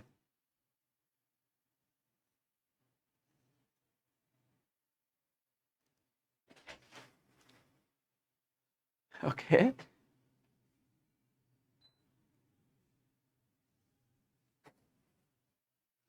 আর আরেকটা হচ্ছে খাদ্যদ্রব্য সংরক্ষণে ভিনেগারের গুরুত্ব। ওরে বাবা রে বাবা, এর থেকে সহজ করে প্রশ্ন আসে? প্রথম লাইন, খাদ্যদ্রব্য সংরক্ষণে ভিনেগারের গুরুত্ব অপরিসীম। আমাদের জীবনে ভিনেগারের গুরুত্ব বলে শেষ করা যাবে না। হ্যাঁ, ভিনেগার ছাড়া আমরা একদিনও চলতে পারি না, খাবার পচে যেত, নষ্ট হয়ে যেত, তখন আমাদের দৈনন্দিন জীবনে অনেক অভাব দেখা যেত। হ্যাঁ, খাদ্যদ্রব্য অপচয় হতো। এটা একটা ইমানি দায়িত্ব, খাদ্যদ্রব্য নষ্ট করা যাবে না। এক পেজ হয়ে গেছে, অথচ মূল টপিকের মধ্যে তোমরা নাই। খাদ্যদ্রব্য সংরক্ষণে ভিনেগারের গুরুত্ব, মাংস রান্নায় কি হয়, তুই এক লাইন ধরো লিখতেছ। ভিনেগার হচ্ছে প্রোটিন ফাইবারের ভেঙে ফেলে, এজন্য কি হয়, এজন্য হচ্ছে মাংস দ্রুত সিদ্ধ হয়। আচ্ছা, লিখে দিতেছি, অপরিসীম। মাংস রান্নায় ভিনেগারের গুরুত্ব অপরিসীম, তাই না? খুব কাজে লাগে, খুব ভালো ভিনেগার। এটা হচ্ছে কি করে, ভিনেগার মাংসের মধ্যে থাকা মাংসের প্রোটিন ফাইবারকে ভেঙে ফেলে।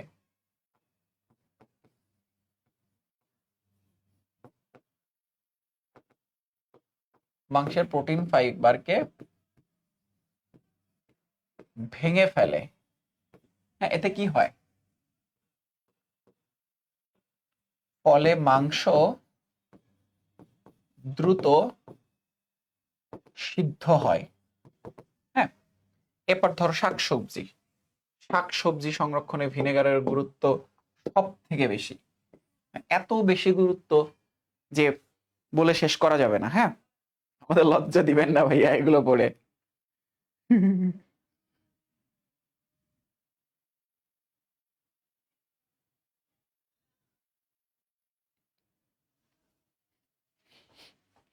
আচার সংরক্ষণে এগুলো কি করবা? এগুলো হচ্ছে রিডিং পড়বা। হ্যাঁ, এগুলো পড়িয়া লজ্জা দিবেন না। হ্যাঁ, এগুলো শিখিতে চাহিয়া লজ্জা দিবেন না। এটা হচ্ছে বই রিডিং পড়বা। পয়েন্টগুলো আইডেন্টিফাই করে দিছে যাতে এগুলো শিখতে চাহিয়া লজ্জা দিবেন না। ঠিক আছে, আমি ক্লাস শেষে তোমাদেরকে একটা নোটস দিব। হ্যাঁ, ক্লাস শেষে তোমাদেরকে একটা নোটস দিব। ফাইন, তোমাদের কাজটা কি? তোমাদের কাজ হচ্ছে, তোমাদের কাজটা কি? তোমাদের কাজ হচ্ছে মাস্টার বুক দেখবে। অল ইজ ওয়েল, সবই দেখবা পেরে যাচ্ছ, সবই দেখবা পেরে যাচ্ছ, কারণ সবকিছু পড়াইছি। আর যেটা বেশি ভালো করে পড়বা, নোট কখন দিবেন? ক্লাস শেষ হওয়ার পর। যেটা সব থেকে বেশি ভালো করে পড়বা সেটা হচ্ছে এই যে এটা। একটা জিনিসই তো শেখাইছি, বাদ দিবা কোনটা? কঠিন লাগছে না বাদ দিয়ে দিতে চাইছো? এই যে এটা সরি আমি দুঃখিত, এটা সব থেকে বেশি ইম্পর্টেন্ট আজকের ক্লাসের, ভেরি ভেরি ইম্পর্টেন্ট। তারপর বাদ দিয়ে দিবা কোনটা? এই যেটা বাদ দিয়ে দিতে পারো, কোনো সমস্যা নাই, এটা হচ্ছে বেসিক। যারা যারা বুদ্ধিজীবী আছো তাদের জন্য এই টপিকটা পড়াইছি। অ্যাডমিশন যাদের দিতে হবে, 4-5 জনের বেশি তো আর বাকিদেরকে অ্যাডমিশন দেওয়ার দরকার নাই। তো 4-5 জন যারা অ্যাডমিশন দিবা তারা পড়লেই হবে, যারা অ্যাডমিশন দিবা না তাদের পড়ার দরকার নাই। তারপর এই যে এটা, যারা অ্যাডমিশন দিবা শুধুমাত্র তারাই পড়বা, এটা পরীক্ষায় আসবে না, এইচএসসি পরীক্ষায়। যারা যারা অ্যাডমিশন দিবা না তারা কিন্তু এই টপিকটা পড়বা না, আমি মানা করে দিচ্ছি কিন্তু। হ্যাঁ, ওকে, সো মোরলেস, সো আমাদের সব থেকে ইম্পর্টেন্ট টপিক কোনটা, যেটা বারবার বারবার বাসায় পড়বা, সেটা হচ্ছে এই যে এটা। ঠিক আছে, এখন কিউট দেন, এই যে এখন কিউট। ওকে,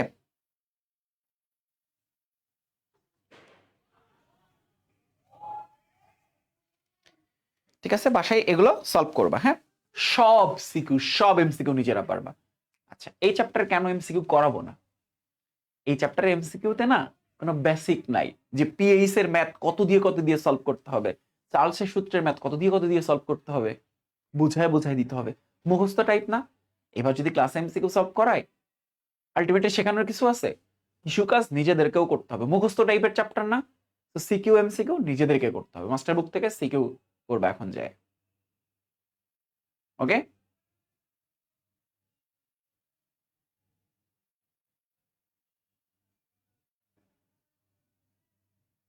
আজকে ভিনেগার বানাবো। আচ্ছা, নোট দিয়ে দিব, যাও। তো বুঝছো, কঠিন একটা চ্যাপ্টার মোটামুটি গুছাই দিলাম, আশা করছি সব বুঝতে পেরেছো তোমরা। বাসায় যাও, বাসায় যেয়ে পড়া শুরু করো, এক্ষুনি পড়া শুরু করো। বলে গল্প করেন, এখন ভাইয়া কিউট দিবে।